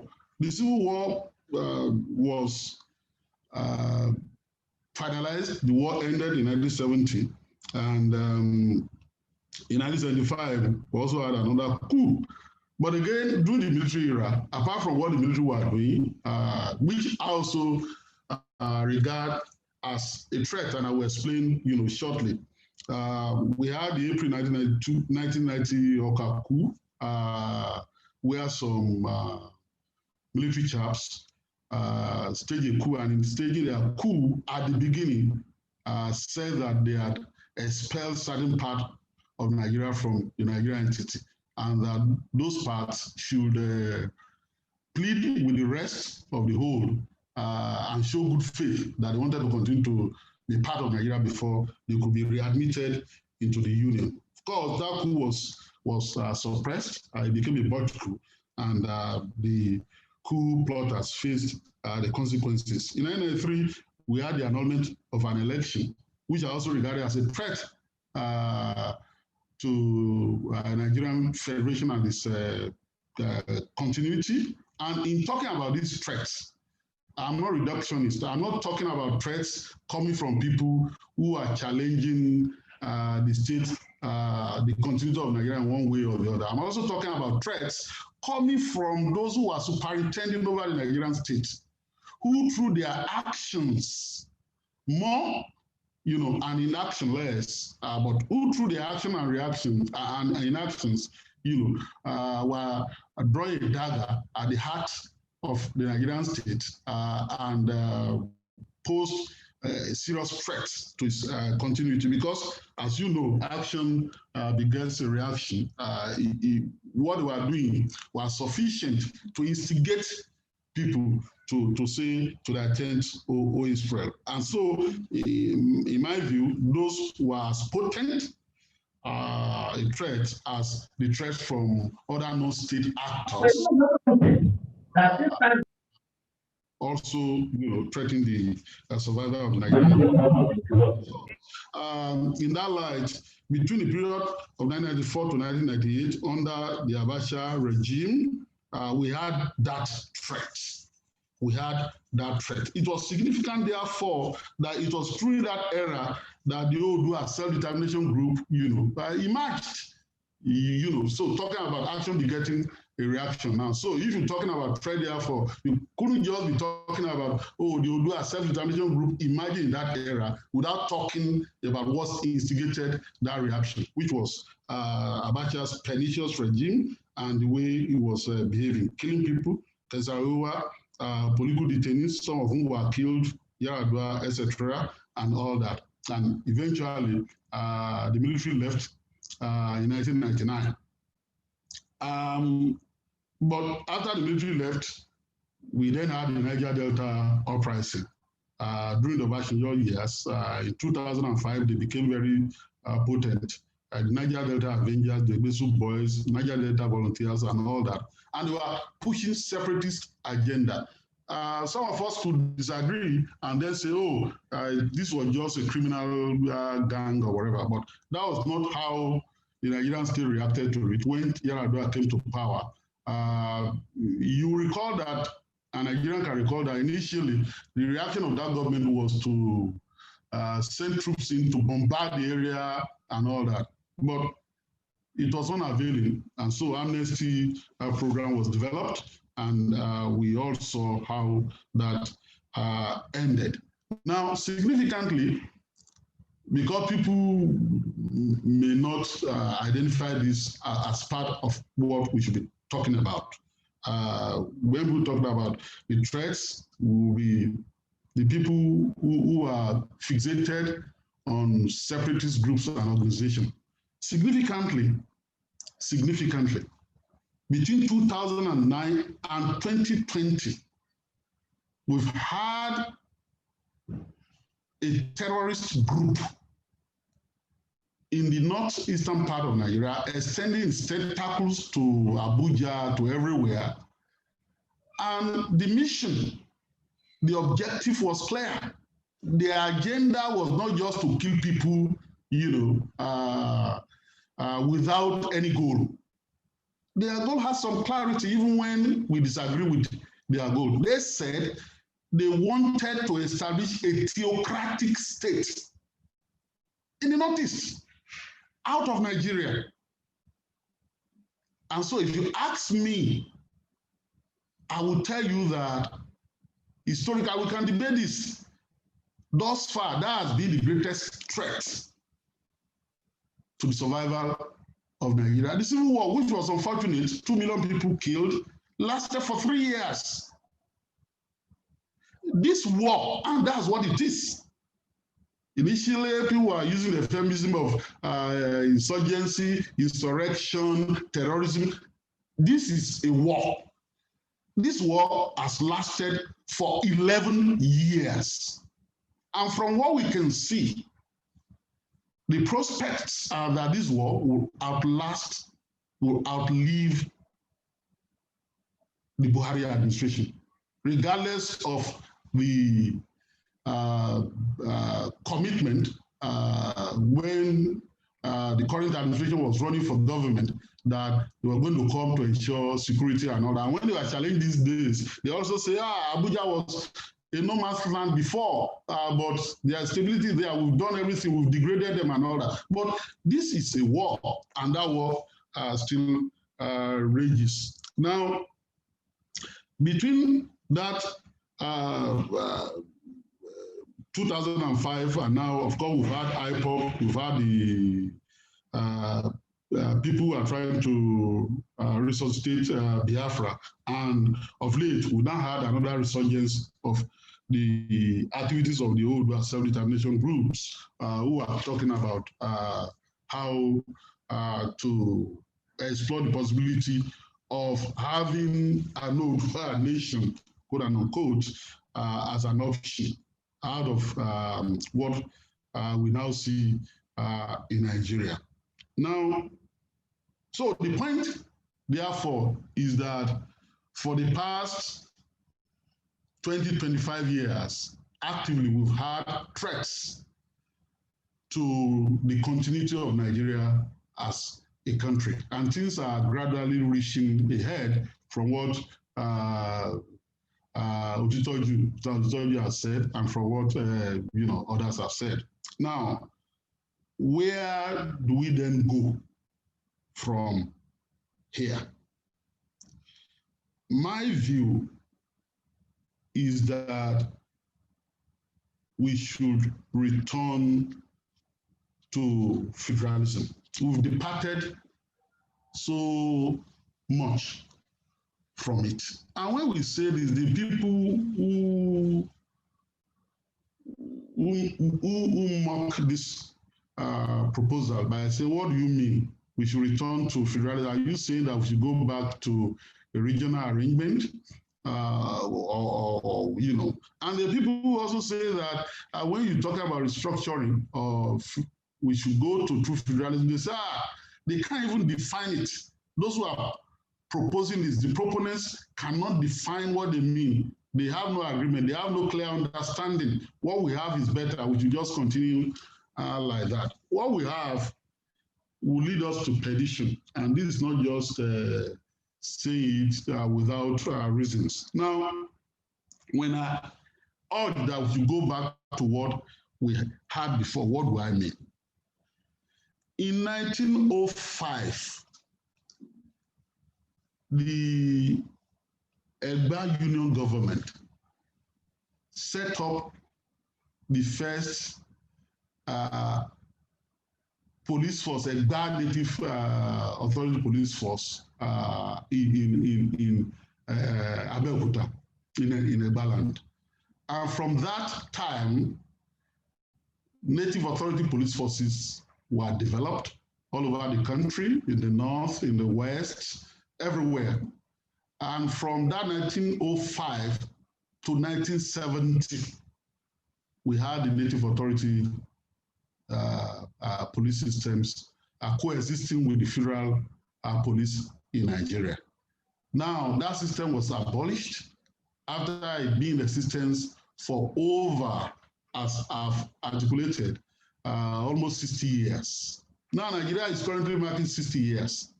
So from 1970 to 2020, that's not 60 years yet.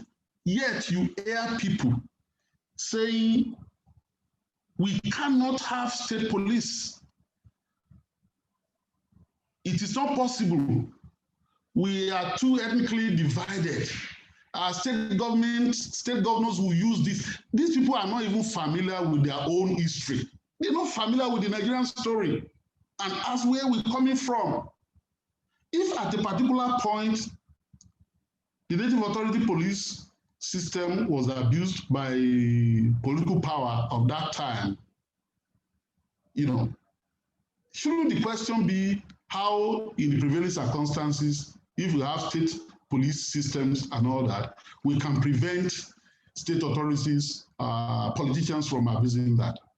Isn't that a reason why we should all think of how to insulate the Police Service Commission at the level of a state or board from the manipulation of politicians and bringing people in terms of control of that system from disparate groups in the society, the clergy, the imams, labor, civil society, the corporate world, the academia, to serve on that board, to take control of it, so that a state governor will not be the alter ego, that will just be using that force and all that.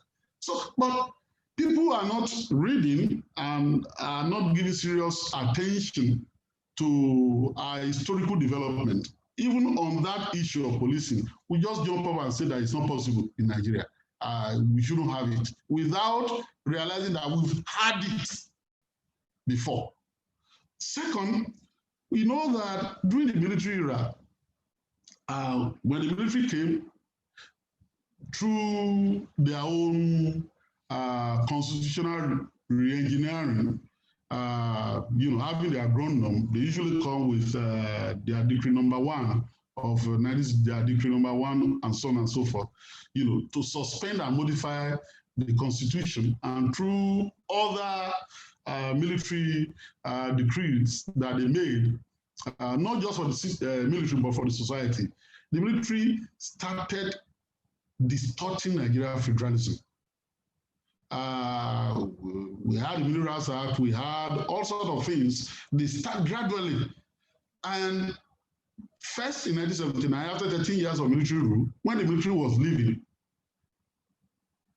they merely repealed certain decrees relating to their governance. Usually those decrees were called Constitution of 1979, certain consequential repeals. So they will make some repeals. But substantively, in terms of how the military in those 13 years had impacted Nigerian federalism, they didn't do any repeal in respect of those. And so the federation that we then inherited in 1979 was no longer the federation that the military made in 1966. Of course, to start with the great new states and all that. And again, we had another 16 years of military rule in this country. And so when they were going to leave again in 1999, for those 16 years, the legacy of their impact on Nigeria federalism was also left intact. I'll give you an example. When Abacha came in 1994, and before that time, the state high court enjoyed what lawyers called unlimited jurisdiction. So the state high court were courts of unlimited jurisdiction. And so all sorts of causes and actions could be instituted in state high courts. And you could recall that before that time, during the June 12 struggle, people were going to state high courts to obtain orders against the federal government. some people are calling it abuse there, but they were doing that in those days. And so when arrests of activists also came, they were also doing that. So what did Abacha do? Abacha felt that the way to deal with that, of course advised by lawyers, was to streamline the process so that others like that will no longer be possible against the federal government. Others like that will no longer be made against the federal government. So through their Decree 107 of 1993, who was their own ground norm, they took a lot of powers from the state high courts, matters over which the state high court will have jurisdiction, and they concentrated these powers in the federal high court. Nigeria could recall that before that time, the federal high court was just a modest court. It had not become a leviathan that it has become today. It was just a small court. And Justice Begori, not the one that went to the High Court or to the Supreme Court, although they were brothers, was Batunde Begori, was the chief judge of that court then. So what then happened? With Justice Begori being there and with jurisdiction of the Federal High Court having been expanded, all cases against the federal government were forced to go to the Federal High Court. And so if you took control of the chief judge, of course, things like that would then show clearly that the federal government then, military government, would then have its way. Quick examples. Nigeria could realize that in one of the litigations then, there was this case of Nupeng. Nupeng, under Kokori, was fighting the military in 1994 with the oil strike, for which reason was arrested and then imprisoned in the Northeast, and Abacha literally threw the key away, until eventually Abacha died, and then he had to come out of prison. And so Nupeng, because of that strike, was proscribed. Pengasem was proscribed. And so Gaddafi went to court on behalf of Nupeng to challenge the proscription. And Justice Maman Kolo, who was later voted out of the Federal High Court, granted another of injunction against the federal government. Immediately that occurred, Justice Begori took over the matter and gave a press statement stating that that order of injunction couldn't have been granted by the other judge. Okay, so the point I'm making is that from that moment of the expansion of the jurisdiction of the Federal High Court, when the 1999 Constitution was then going to be written, what we now have is that the state's high court that the military met as a court of unlimited jurisdiction has now become a state of limited jurisdiction. While the Federal High Court that the federal government, federal military government met as a court of very limited jurisdiction, now had its jurisdiction expanded, even under this democratic arrangement. A court called a National Industrial Court has also consolidated on that.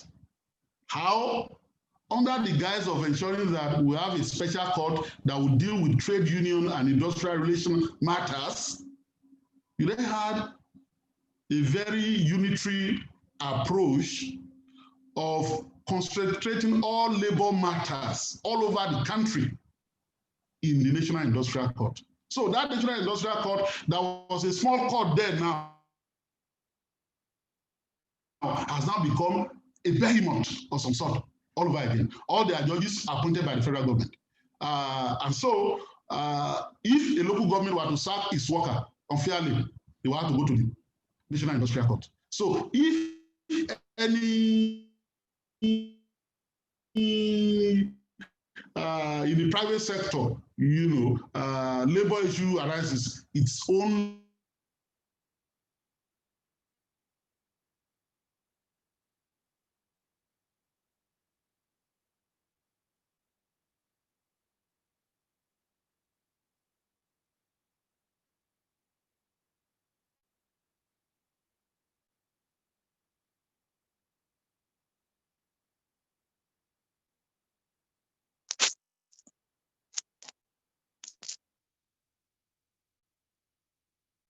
know, water bill.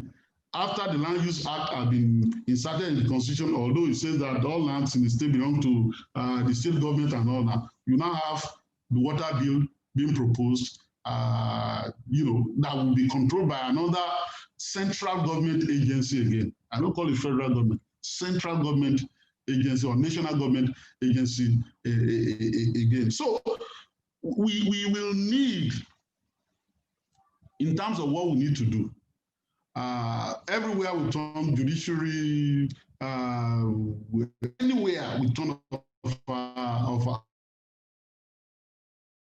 we've seen that over the years and over time, the central government has chopped up all the powers that were previously available to the regions, to the states they even created, to themselves, in terms of revenue, in terms of anything, to themselves. Was this what was agreed on by the pre-independence leader that we had in Nigeria that negotiated our independence with the British? This was not what was agreed on. And I will venture to say that what we've done in distorting Nigerian federalism thus far, what the Nigerian government has done, is a fundamental breach of a contractual agreement, if you permit me to use that term. How do I mean? The British came here before amalgamation. Our peoples were, independent people. So we had the Yorubas having the Yoruba civil wars, on which we've had this good war and peace in Yoruba land, and so on and so forth. Yes, we are there, but we are disparate people. We are different people. So Berlin Conference of 1885 came and they started carving out Africa, partition Africa, and then they kept us together as a country. And so eventually in 1960, we had an arrangement that respected the uniqueness and the separateness, of various people, moving forward. So what have we then had since that 1960? Up to now, as I've explained, is a distortion of that system. So for me, it's like the agreement that we had, Nigeria had with the British, who came to force us together in the first instance. That agreement, which was like, we'll leave you at the point of leaving you as a federal state, that agreement has been breached. So in terms of moving forward, I want to propose that we will need to rediscover Nigeria, reinvent our Nigerian federalism for so many reasons, including, in my view, for reason of economic survival. People can talk about how we need to fight waste, corruption, how we need to merge agencies at the federal level so that we'll have money to spend for development and all that. But you're not going to achieve much until you re-engineer the structure of Nigeria.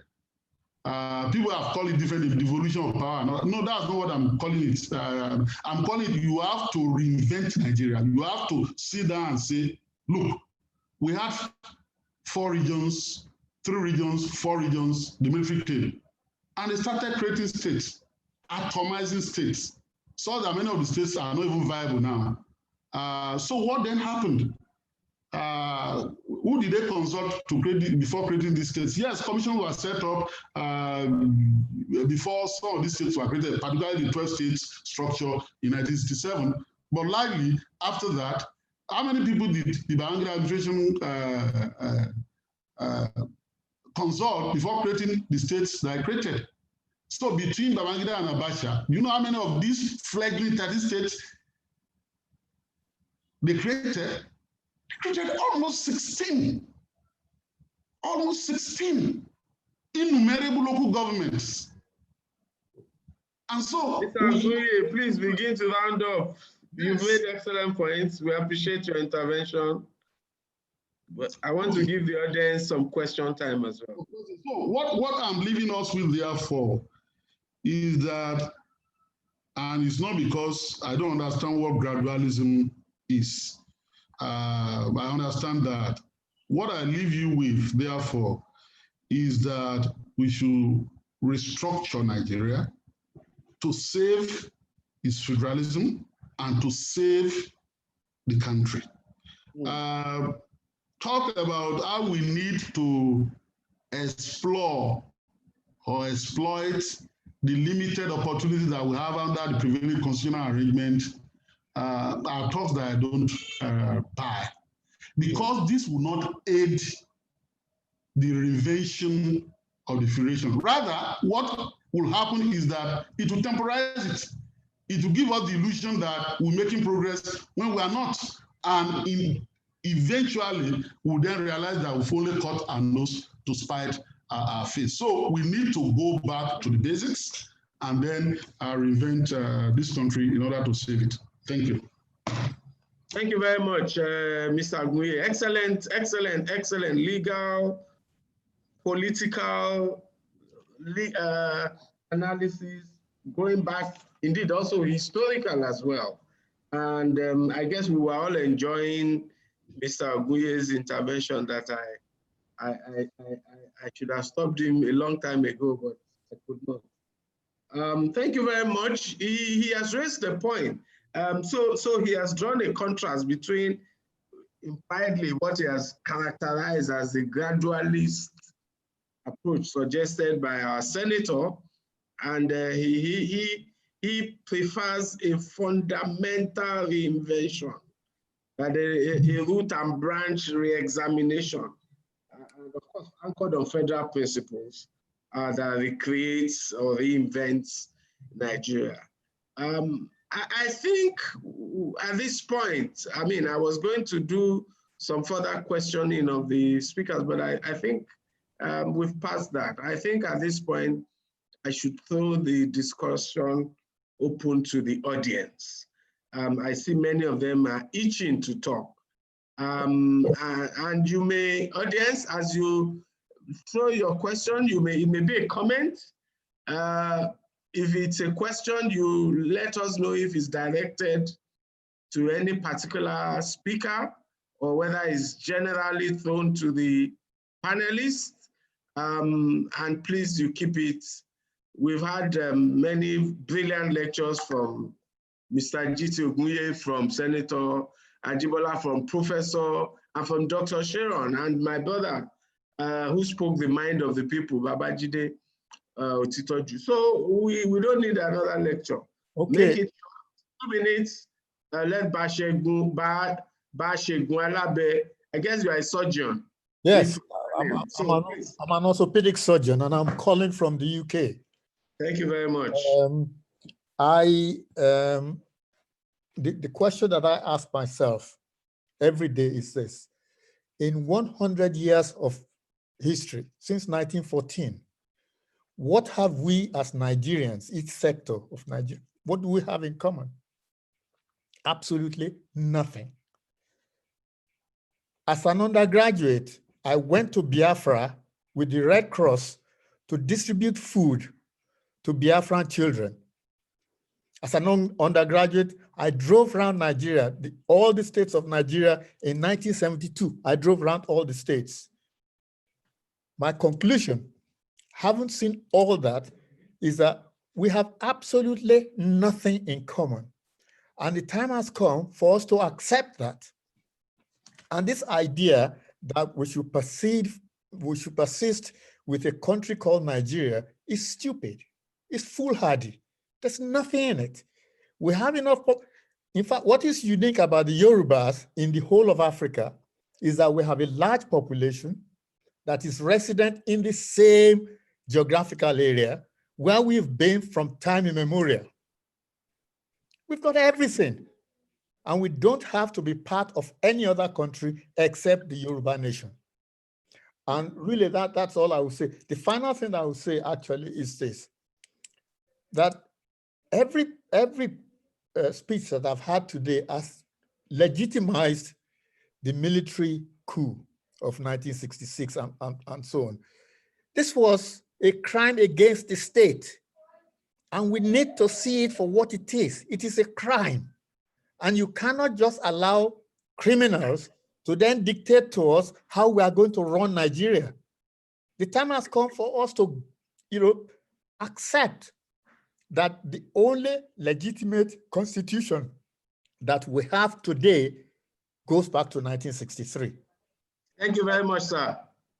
Very good, very good. Okay, I think Professor Olusegun Oshino was putting up a hand. Do you want to ask a question or make a comment?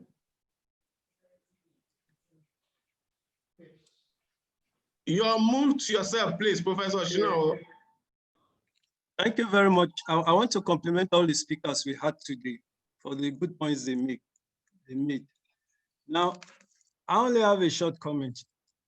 We Yorubas, we have an advanced culture and we have great vision for ourselves, for our children, and generations yet unborn. How can we leverage on that to become a modern state? As many have observed, 55 million Yorubas, that's about one of the largest countries in the world. If we become a nation, what's stopping us? Why can't we move ahead and stop being dragged back? Thank you. Thank you, Professor Shinowo. I think I saw some comments from Sonny Lambert. Do you want to make an intervention very quickly? Okay, thank you very much. You've probably seen a few comments because I realize there are going to be a lot of people speaking on the subject. I just want to make a final point. You see, you've asked about 60 years is more than enough to see whether this marriage called Nigeria is going to work or not. I've actually been a proponent of the unity of Nigeria for decades. However, it got to a point whereby we need to revisit the relationship. So we have two options. Either we restructure to recognize and respect our differences, which is our strength, and capitalize on that, or we go our different ways. So fear of saying because we are not united as Yoruba people is bullshit, excuse my language. There's no country on earth achieved independence with 100% unity among themselves. Thank you. Thank you very much, Sonny Lambe. I see somebody who says he's had a hand up for a long. Who is that? Who was that? James Akbu or Michael? Who was that? Okay, Michael. Yes, can you hear me? Yes, we hear you. All right, good afternoon, sir. Yeah, I just want to speak briefly in regards to what I've heard so far. I strongly believe, as I said in the chat, that the country called Nigeria is not a nation. And when we look at the dictionary meaning of what a nation is, it says a historically constituted, stable community of people formed on the basis of a common language, territory, economic life, ethnicity, or psychological makeup, manifested in a common culture. And when you look at this definition, it's clear that that country doesn't fit to be called a nation. So what's the way forward? As far as I'm concerned, I believe the people of the Southwest have to come together and look for a way to determine how they want to exist as an entity on its own, instead of staying in a relationship that is not bearing any fruit. I don't see any constitutional reform by any National Assembly bringing any meaningful development, because the people there are only after their pockets. Whether it's APC or PDP or whatsoever, it's the same party. So for me, I don't believe in saying want to do a constitutional reform. It's not going to work. As long as you have that hegemony called Northern Nigeria, nothing's going to happen. Yeah, that's my own contribution. Thank you. I think Kolawole Omotunde Young has also had his hand up. Kolawole, you have the floor very quickly. Thank you very much. I've also commend all of the past speakers. I tend to think that there is this fantasy that will be better immediately we break Nigeria. But do we actually ask ourselves if any of the regions or states is currently managed appropriately and incorruptibly for the benefit of its people? Do the ordinary citizens of any of the regions see good governance currently? And why should states in regions like Western region, for example, wait for any federal revenue before taking care of their people? Lagos is richer than some countries in Africa. Is it better money than Rwanda? Lagos has a higher GDP than Rwanda or Ghana. Why do we not just use whatever is generated within and whatever is gifted from Abuja to develop our people and states and regions so well that others will love to copy whatever we are doing? I tend to think that what is wrong with the people of the Western region and with Nigeria is fundamentally the education that people, all of us that were on this platform, that the education that we had, that it is the weakness of that education, even though we refer to it as good old days, that's the problem in Nigeria. If we are not nationalists, is it not because we were not educated as nationalists from primary and secondary school? If our values are low and we tolerate and encourage corruption, is it not because our education didn't make this taboo for us? If we are more consuming and wasteful than productive, is it not because our education didn't train us to be more productive than we are? So for me, if we want a better nation, even a nation within nation, whether it is within a breakaway Oduduwa republic or a Western region, we should work immediately for an education policy that corrects this immediately in the region. And we do not need a federal government for the Western region to have an education that corrects the serious weaknesses in an education.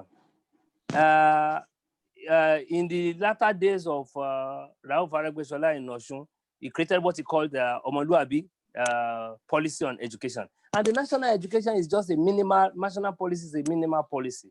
So I would suggest that Don should look at what they did there. They do not have to adopt it, but it can beam a light to where we need to go if we want a better region in 20 or 30 years' time. And we don't want to come here in 30 years' time and still be discussing the same thing. The truth is that if we are a better educated people, we will also demand that we have better governance than we currently have, even from the little resources that we have.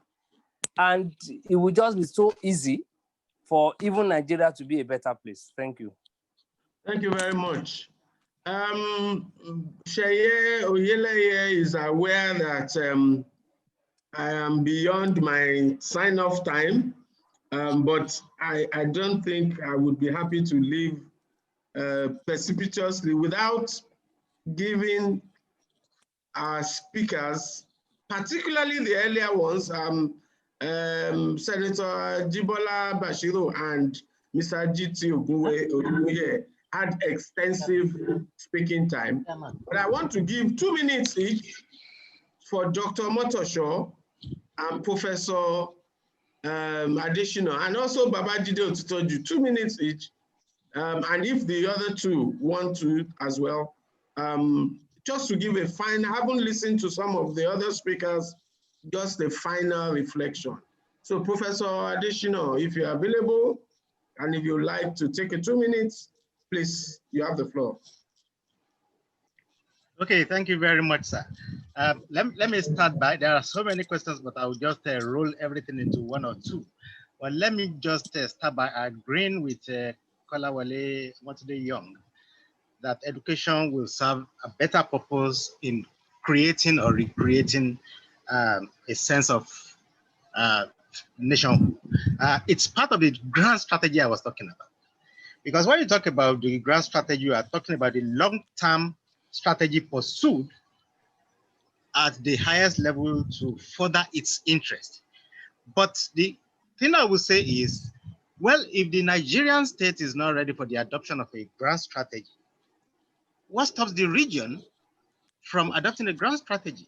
A grand strategy extends across multiple sectors and multiple generations. The way it's going to do it is it's a multi-tiered strategy in general. It will include strategic thinking, agriculture, education, innovativeness, or horizontal integration. All these things, values, ideals, all these things will come into the grand strategy. Okay. I can't hear Professor. Grand strategy. The only thing that will be taken out of it is the military. Hello? Yeah. So the only thing that will be taken out of the regional grand strategy is the military part of it. Thank you. Thank you very much. Thank you. Dr. Motosho. Thank you very much. I've been watching the chat box, and someone said, no one seemed to be responsible for the Nigerian state. Another person said, we have been ignoring the power discourse, that makes our discussion unnecessarily abstract. I agree totally with them. And I want to say that when we are talking about all of these things that we are talking about, they go down or they go back to power issues. And so I agree also with Professor Olutayo about the grand strategy. But seriously, I must say that I am tired as a person with the current Nigerian project. I'm tired. And I am not even interested in any other thing that we want to do if we don't deal with the capital of the actors. That's very important. Whether we go for Odua State, or we choose to restructure Nigeria, or we rework it, or we call it whatever we call it, we need to check the moral capital of the actors. And what do I say? I appreciate the comments from Mr. Kolawole, who said we need to do education. But education by who? We need to look at our political education. That's very important. People keep going back to the polling booths. They keep voting. They vote people who cross from one party to another. They vote people who do not have, a long-term plan. I agree with the grand strategy, good, but will it work if the parties in power across the Southwest, for example, continue to change? How many parties will be willing to carry on with, the strategy of the other party? These are issues that we need to look at. And so if we talk about education, 1, political education, 2, media education, very important, and 3, gender education. Those 3 are very, very important so that we can look out for the key actors that will lead us to where we are going. I don't know where. I can't say if it is Okwa. I can't say if it's a new Nigeria, but there is a place that we are going and it is desirous for all of us. So the last point I will make is that resilience is bad for Nigeria. We keep going back. Once there's a problem, we say, oh, we are going on strike, we are doing this, we are protesting, and then we cancel it again. And then we say, oh, we will have to move on. When they increase the prices, we just say, God will help us. And then we end it there. We are not calling government to action. So resilience is something that we all Nigerians should be tired of. And then the last one is we need to de-emphasize money and glamour from our politics. If anybody will Thank you very much. Sorry, let me just make this and I'll be off. If anybody is going into politics, let it be because they can serve and they are willing to serve. Once we remove money and glamour from politics, then we see the true leaders and then we can measure their moral capital. Thank you. Thank you very much. Babajide, do you have a closing comment? Unmute yourself.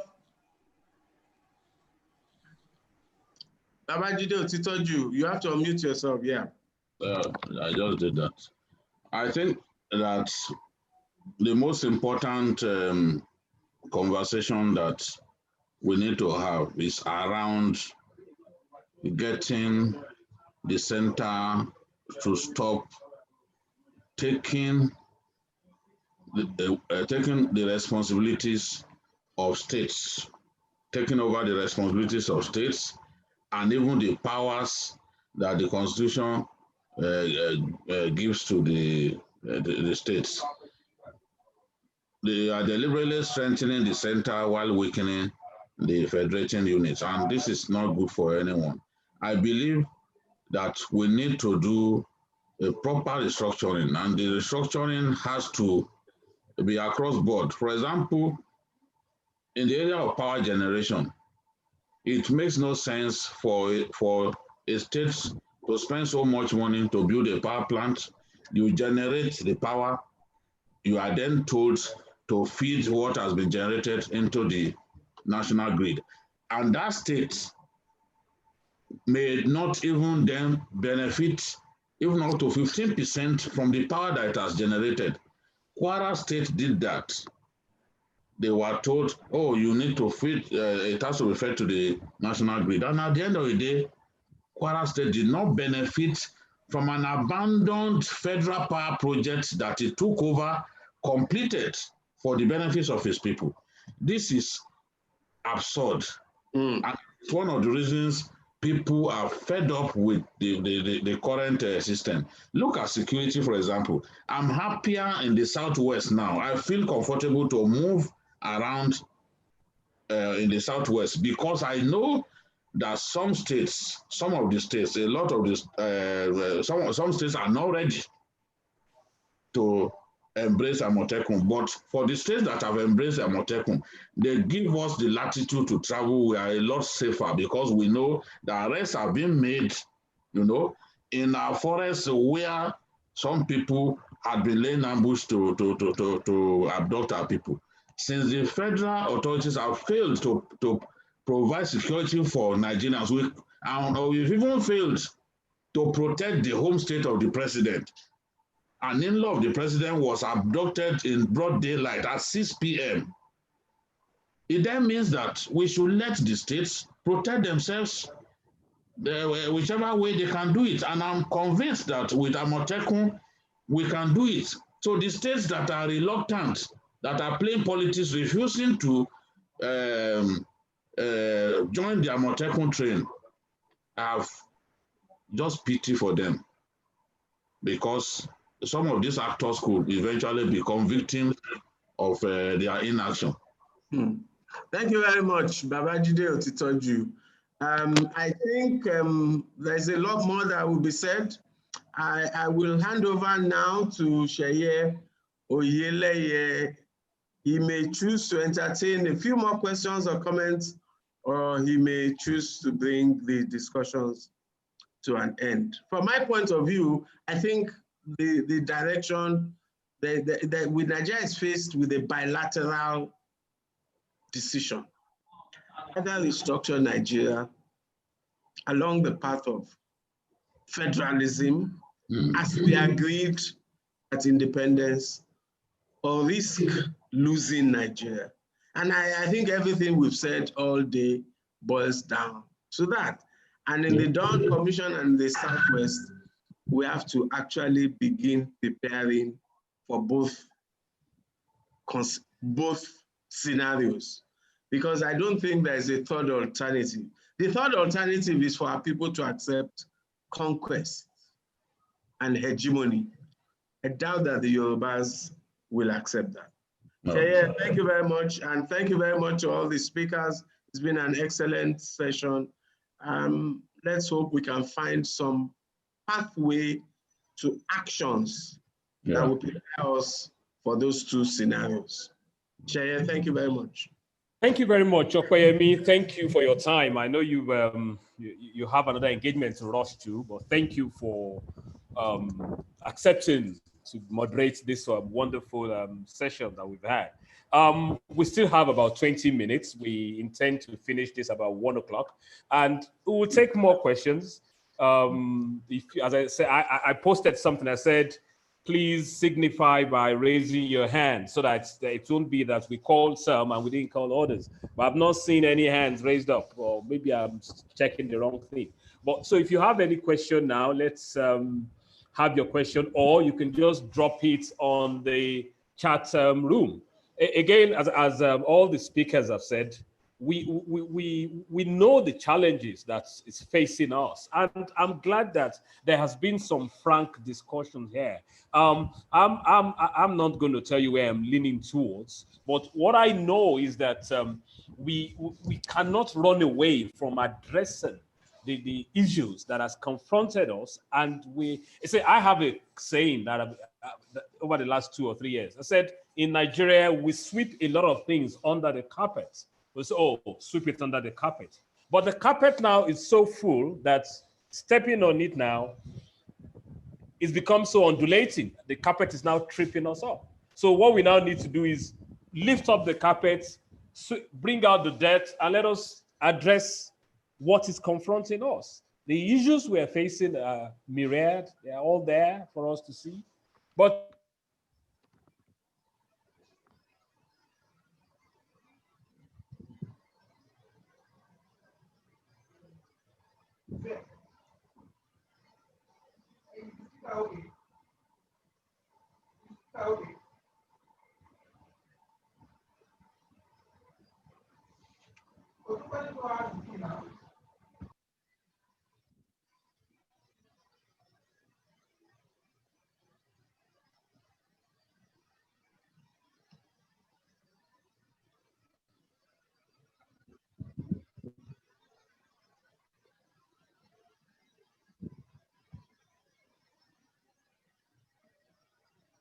hello, can you hear me? Yes, Hello? we can. Okay, so as I said, it's because we've refused to face the issues that are confronting us. We are basically turning ourselves into a tottering country after 60 years. So our own federalism, and I'm glad some of the speakers said we shouldn't even use the word federalism. So when in Nigeria we say true federalism, and I said I don't understand whether there is a false federalism. All I know is that we are not practicing a system of government that should accommodate over 400 ethnic groups. So anyway, let me stop talking for now. Do we still have more questions for our speakers, please?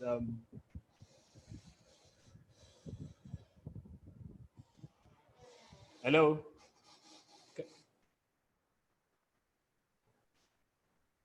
Hello? Hello. Olufunso is raising his hand. Ah, okay. Sorry, I don't know why I'm not seeing it here. So yes, please, you have the floor, sir.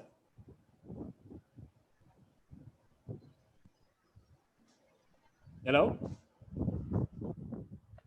Hello? She'll unmute himself. Okay. Hello, hello. Unmute yourself, please. Okay, done.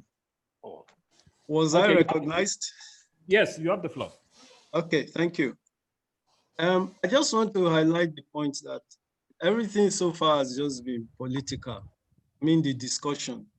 But I want to assure you that there are other professional groups within the Southwest Zone that are working on agriculture and all other scenarios like that in order to make the zone self-sufficient in food production.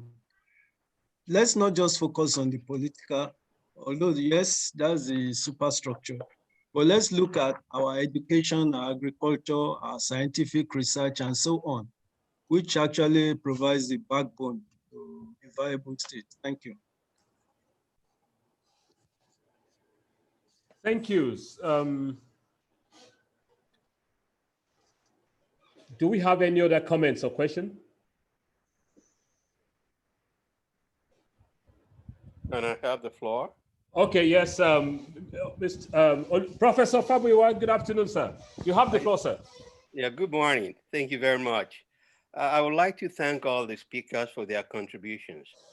The point I want to make is this. One, that we should try to look what is better for us, the idealism of an Oduduwa state and against the pragmatism of decentralization of power in Nigeria. I think probably the latter should be our focus, with the former as a bargaining chip. That's the first thing. The power must be decentralized in Nigeria. It's a dysfunctional country as it is.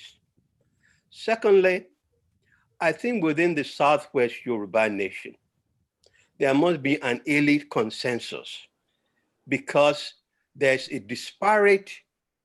disparate views among the political elements. We all must speak with one voice. Thirdly, I believe that we must also engage other aspects of the Yoruba nation.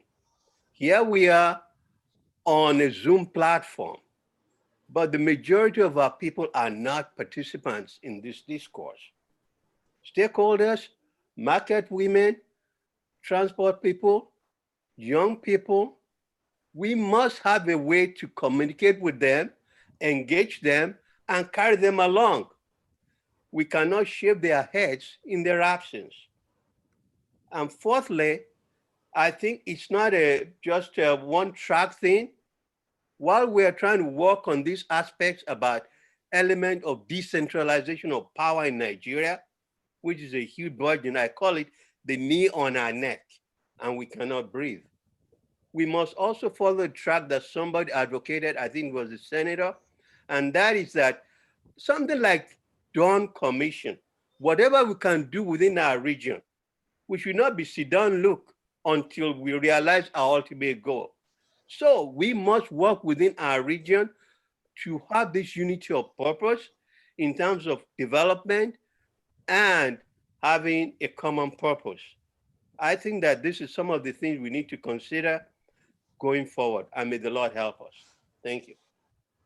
Thank you very much, Prof, for the incisive suggestions there. And as you rightly said, that one of the issues that we are trying to do, I mean, COVID have actually prevented this year.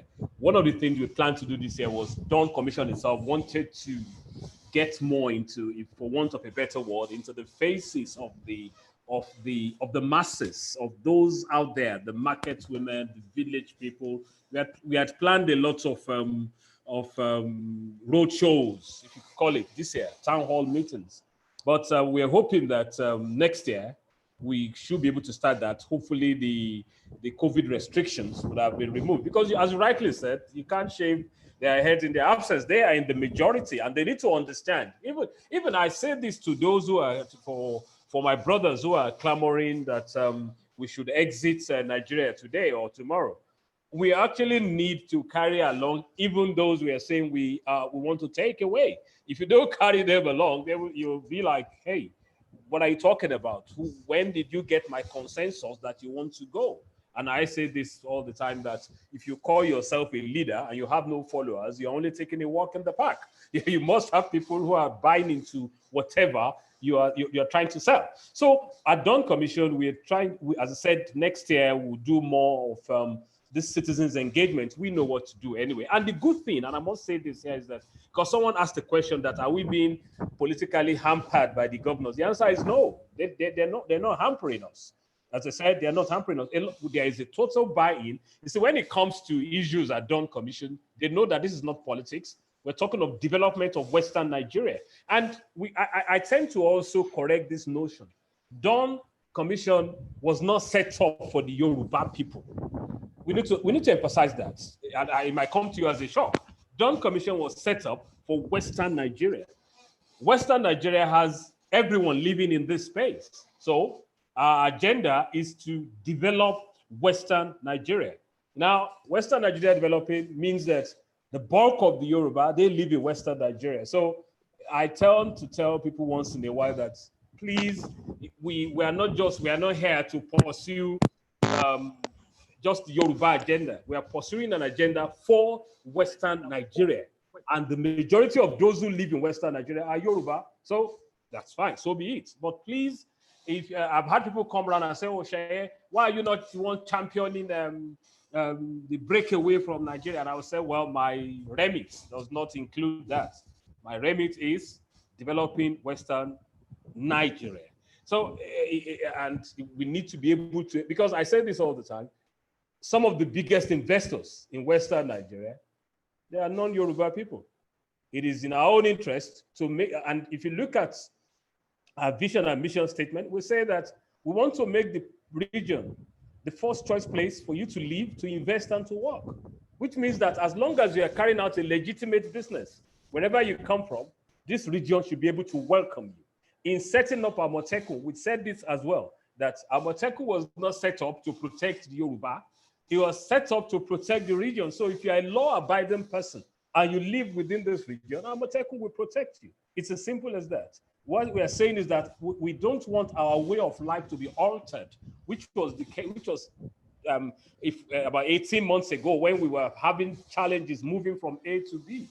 Suddenly we realized that our way of life was about to be altered. That was what gave birth to the security network. So what I'm saying is we need as much as possible to push for we are pushing for a restructured Nigeria. I don't believe in we've said, someone has said, oh, maybe we should do a gradual process of restructuring. I mean, after 60 years, I think we need to move a lot faster.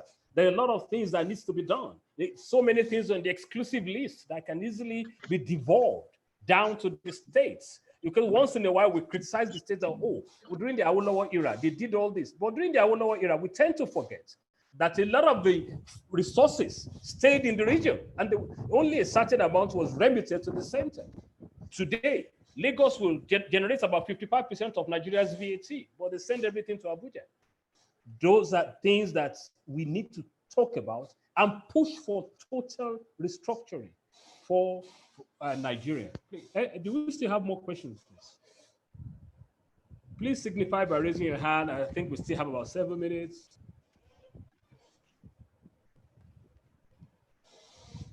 Do I have this floor? Sorry, who's that? Sorry, okay. You have the floor, sir. Okay. Go ahead.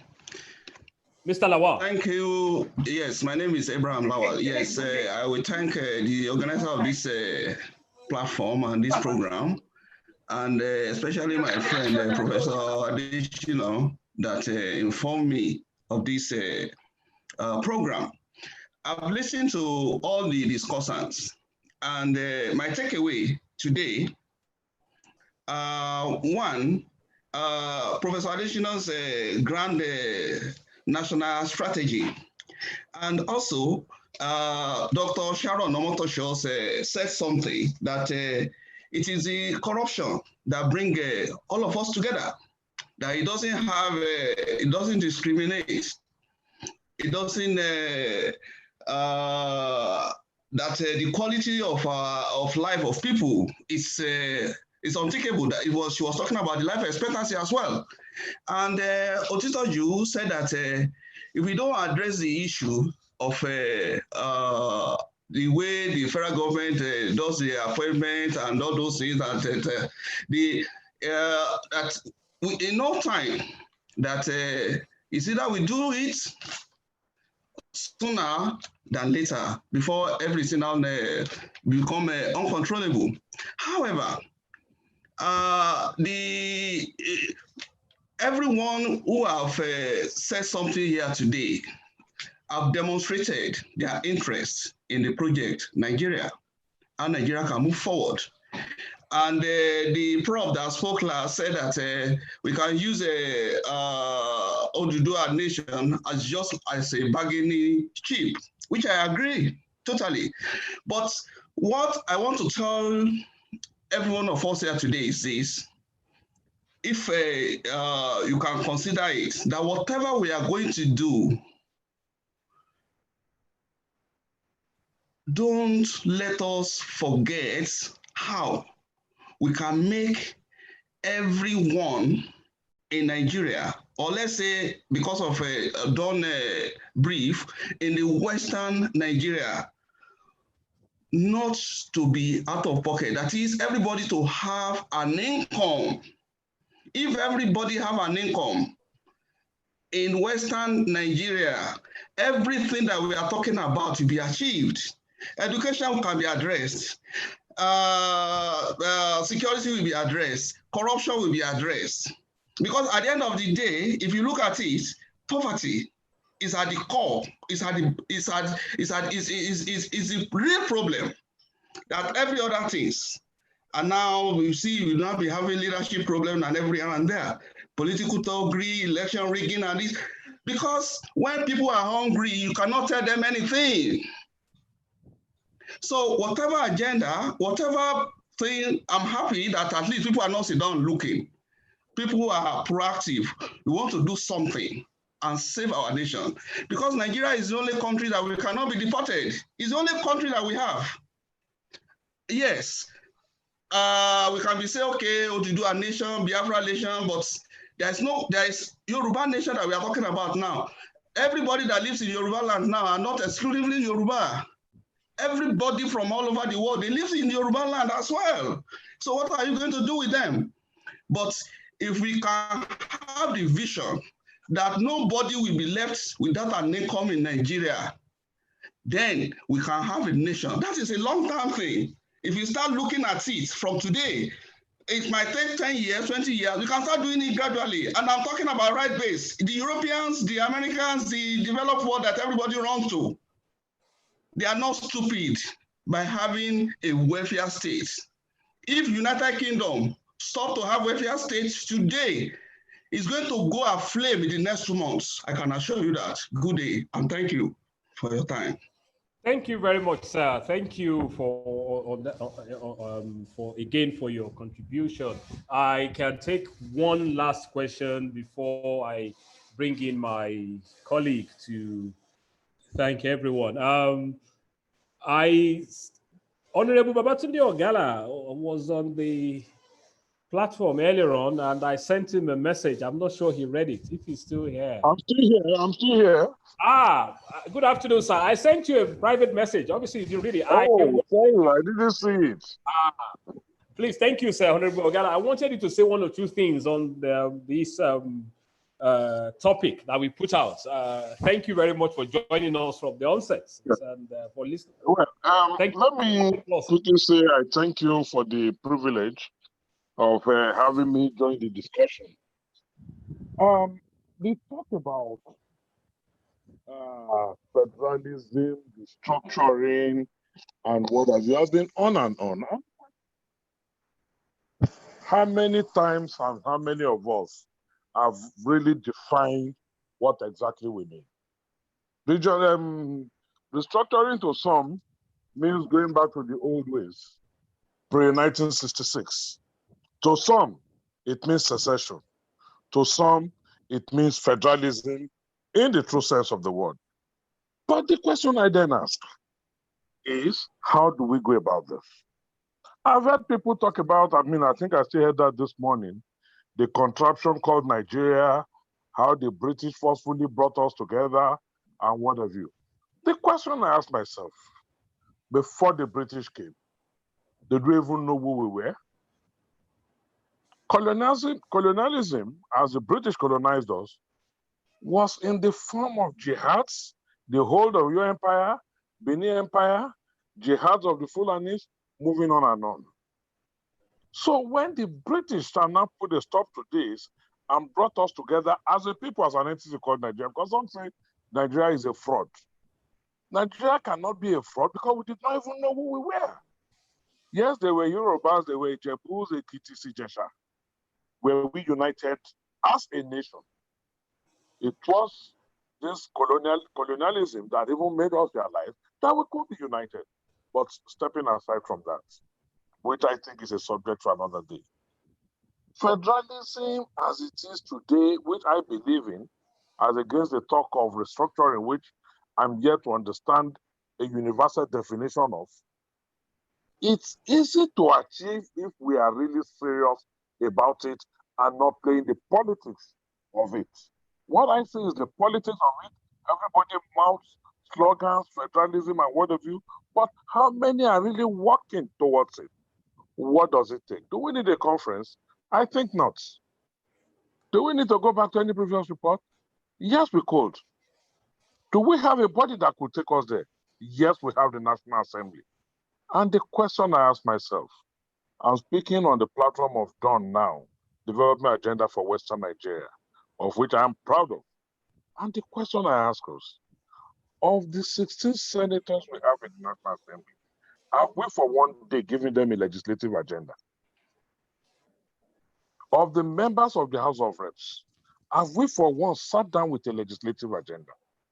The 6 state houses of assembly of the Southwest, what is our common legislative agenda? That way we can achieve what we have through constitutional process.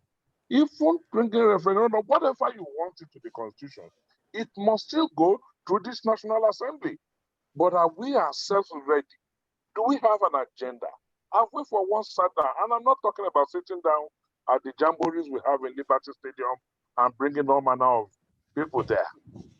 Sitting down at an intellectual level, identifying what we want as a region, identifying the Southeast too, coming together is 15 senators, the South-South has 18 senators having a common agenda, and we all go there and trade off. Even the North that we all chastise is talking about restructuring today. He's talking about having federalism. So what is it taking us? Look, I use Lagos. I've written on this and I have published articles on it, using Lagos as an example.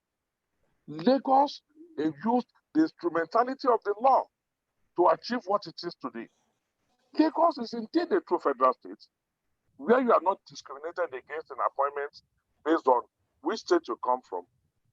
Igbos have been commissioners, they are judges, they are everything in Lagos. How many of us are ready to go along those lines? How many times would we not object to an Ijebu man having more appointments than Egbas in Ogun State? Or in Ekiti, and Ado Ekiti in Ekiti State? Where does this end? Where does this start? So for me, we have enough on our hands. We have our current constitution, which has created a bicameral National Assembly for us. We have representation. We have equal representation in the Senate. When are we going to sit down to have a common agenda? The closest I think the Southwest has had to a common agenda is Amotekun, where all the houses of assembly adopted a single law. And I know the role some of us played in the background in arriving at Amotekun, even when the crisis was there. I know the role. Some of us may not have been seen, but we know what we did with the governors. We know what we did with the Attorney General and the Inspector General of Police to have us have a common common position. So for me, I think we just need to go back. We need to end sloganeering. We need to get serious. I have begun to not to take the talks about restructuring, federalism serious anymore because we are not doing anything. Lagos used the law. I represented Lagos. I was in the House of Assembly. I addressed the Senate on the reason why Lagos and states should be allowed to control their waterways. And we came back into Lagos State Assembly and we repealed the National Inland Waterways Authorities Act. And we dared the federal government to go to court. Let the court pronounce. Today, Lagos is in control of its internal waterways.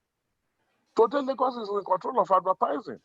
We went to court 12 times, physical planning, and we can go on and on.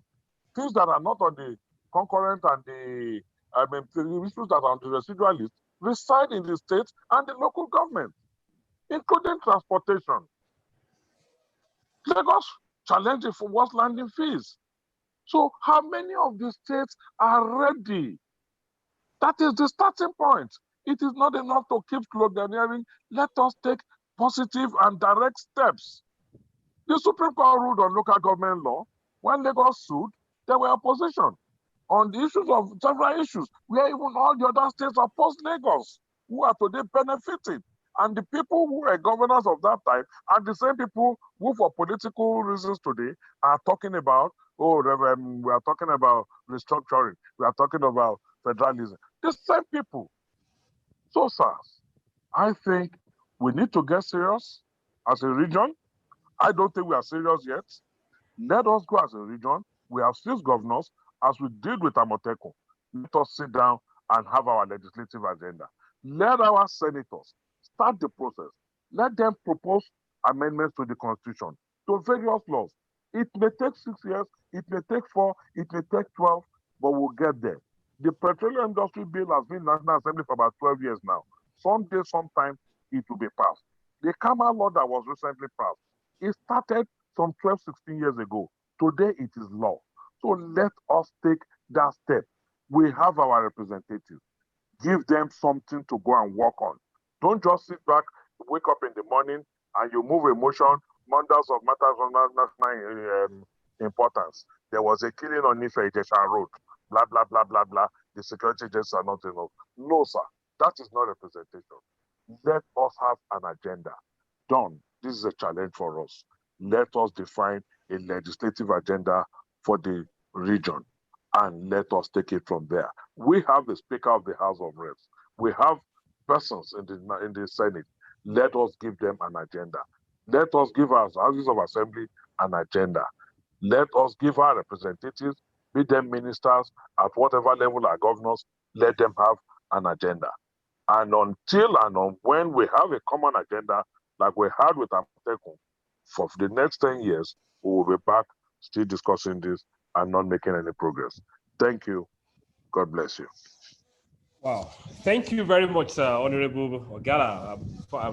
I didn't make a mistake in telling you in asking you to contribute. And I'm glad that the challenge again that you've thrown to Don on this particular legislative agenda, it wasn't that we've not tried that, but yes, we'll probably now push it through alternative means. But thank you for such an incisive contribution. Thank you very much. Just before we recognize and say thank you to the speakers, I want distinguished Senator Ajibola to please have 1 2-minute word on what has been said. There's a particular question there which I'm not sure I wanted to push to him, but the question has been asked about 3 times.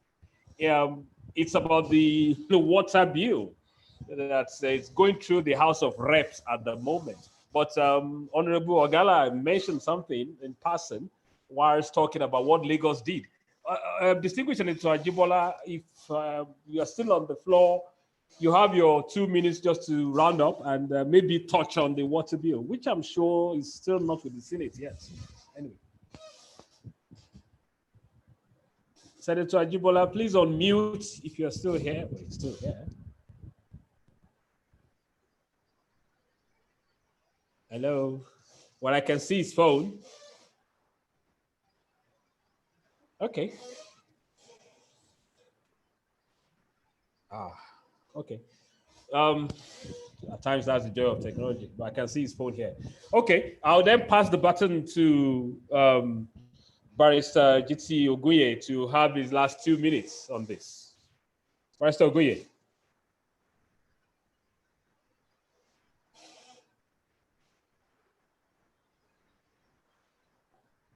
Hello. Okay, maybe he chooses not. Anyway, so, I will then call on my colleague, Prince Adetayo Adeleke Adedoyin, to now say thank you to all the speakers and all the participants and do the vote of thanks. Tayo Adeleke Adedoyin. Good afternoon, everyone. My name is Adetayo Adeleke Adedoyin, Head of Special Projects at Dawn Commission. We're very glad about the deliberations today. Once again, we've been able to touch on salient matters of national discourse. I would like to thank all our participants, most especially our speakers, Professor Olutayo Adesina, Dr. Sharon Adetitu Omotosho, Mr. Babajide Otitoju, Senator Ajibola Bashiru, and Barrister Jiti Oguye. We thank you very much for the insights you have provided.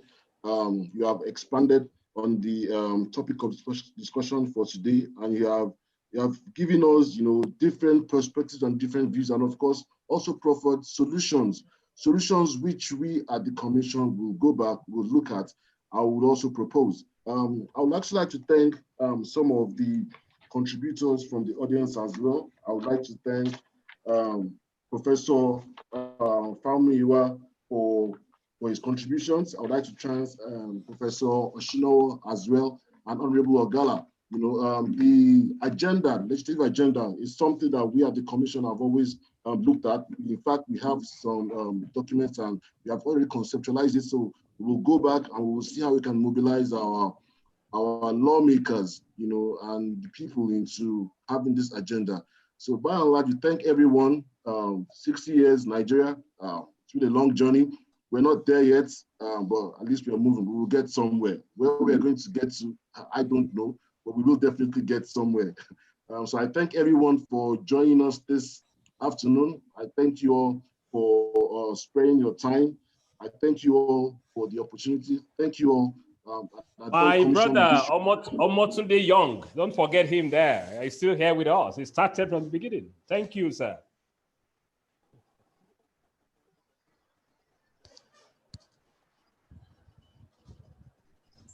Thank you.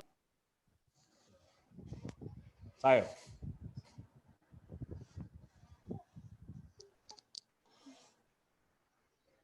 Tayo, are you still there? Oh God, he's disappeared. Anyway, again, it's technology. So once again, thank you very much, everybody. And it's been a wonderful time. We appreciate your time this Saturday. And we hope that if we invite you again, you will come and grace such an occasion. Well, a lot of notes must have been taken by my team. And I can assure you that some of the things that we've discussed here, we know how to push it to the appropriate quarters. Once again, thank you very much indeed, everybody. Bye-bye. Igwe Enoch.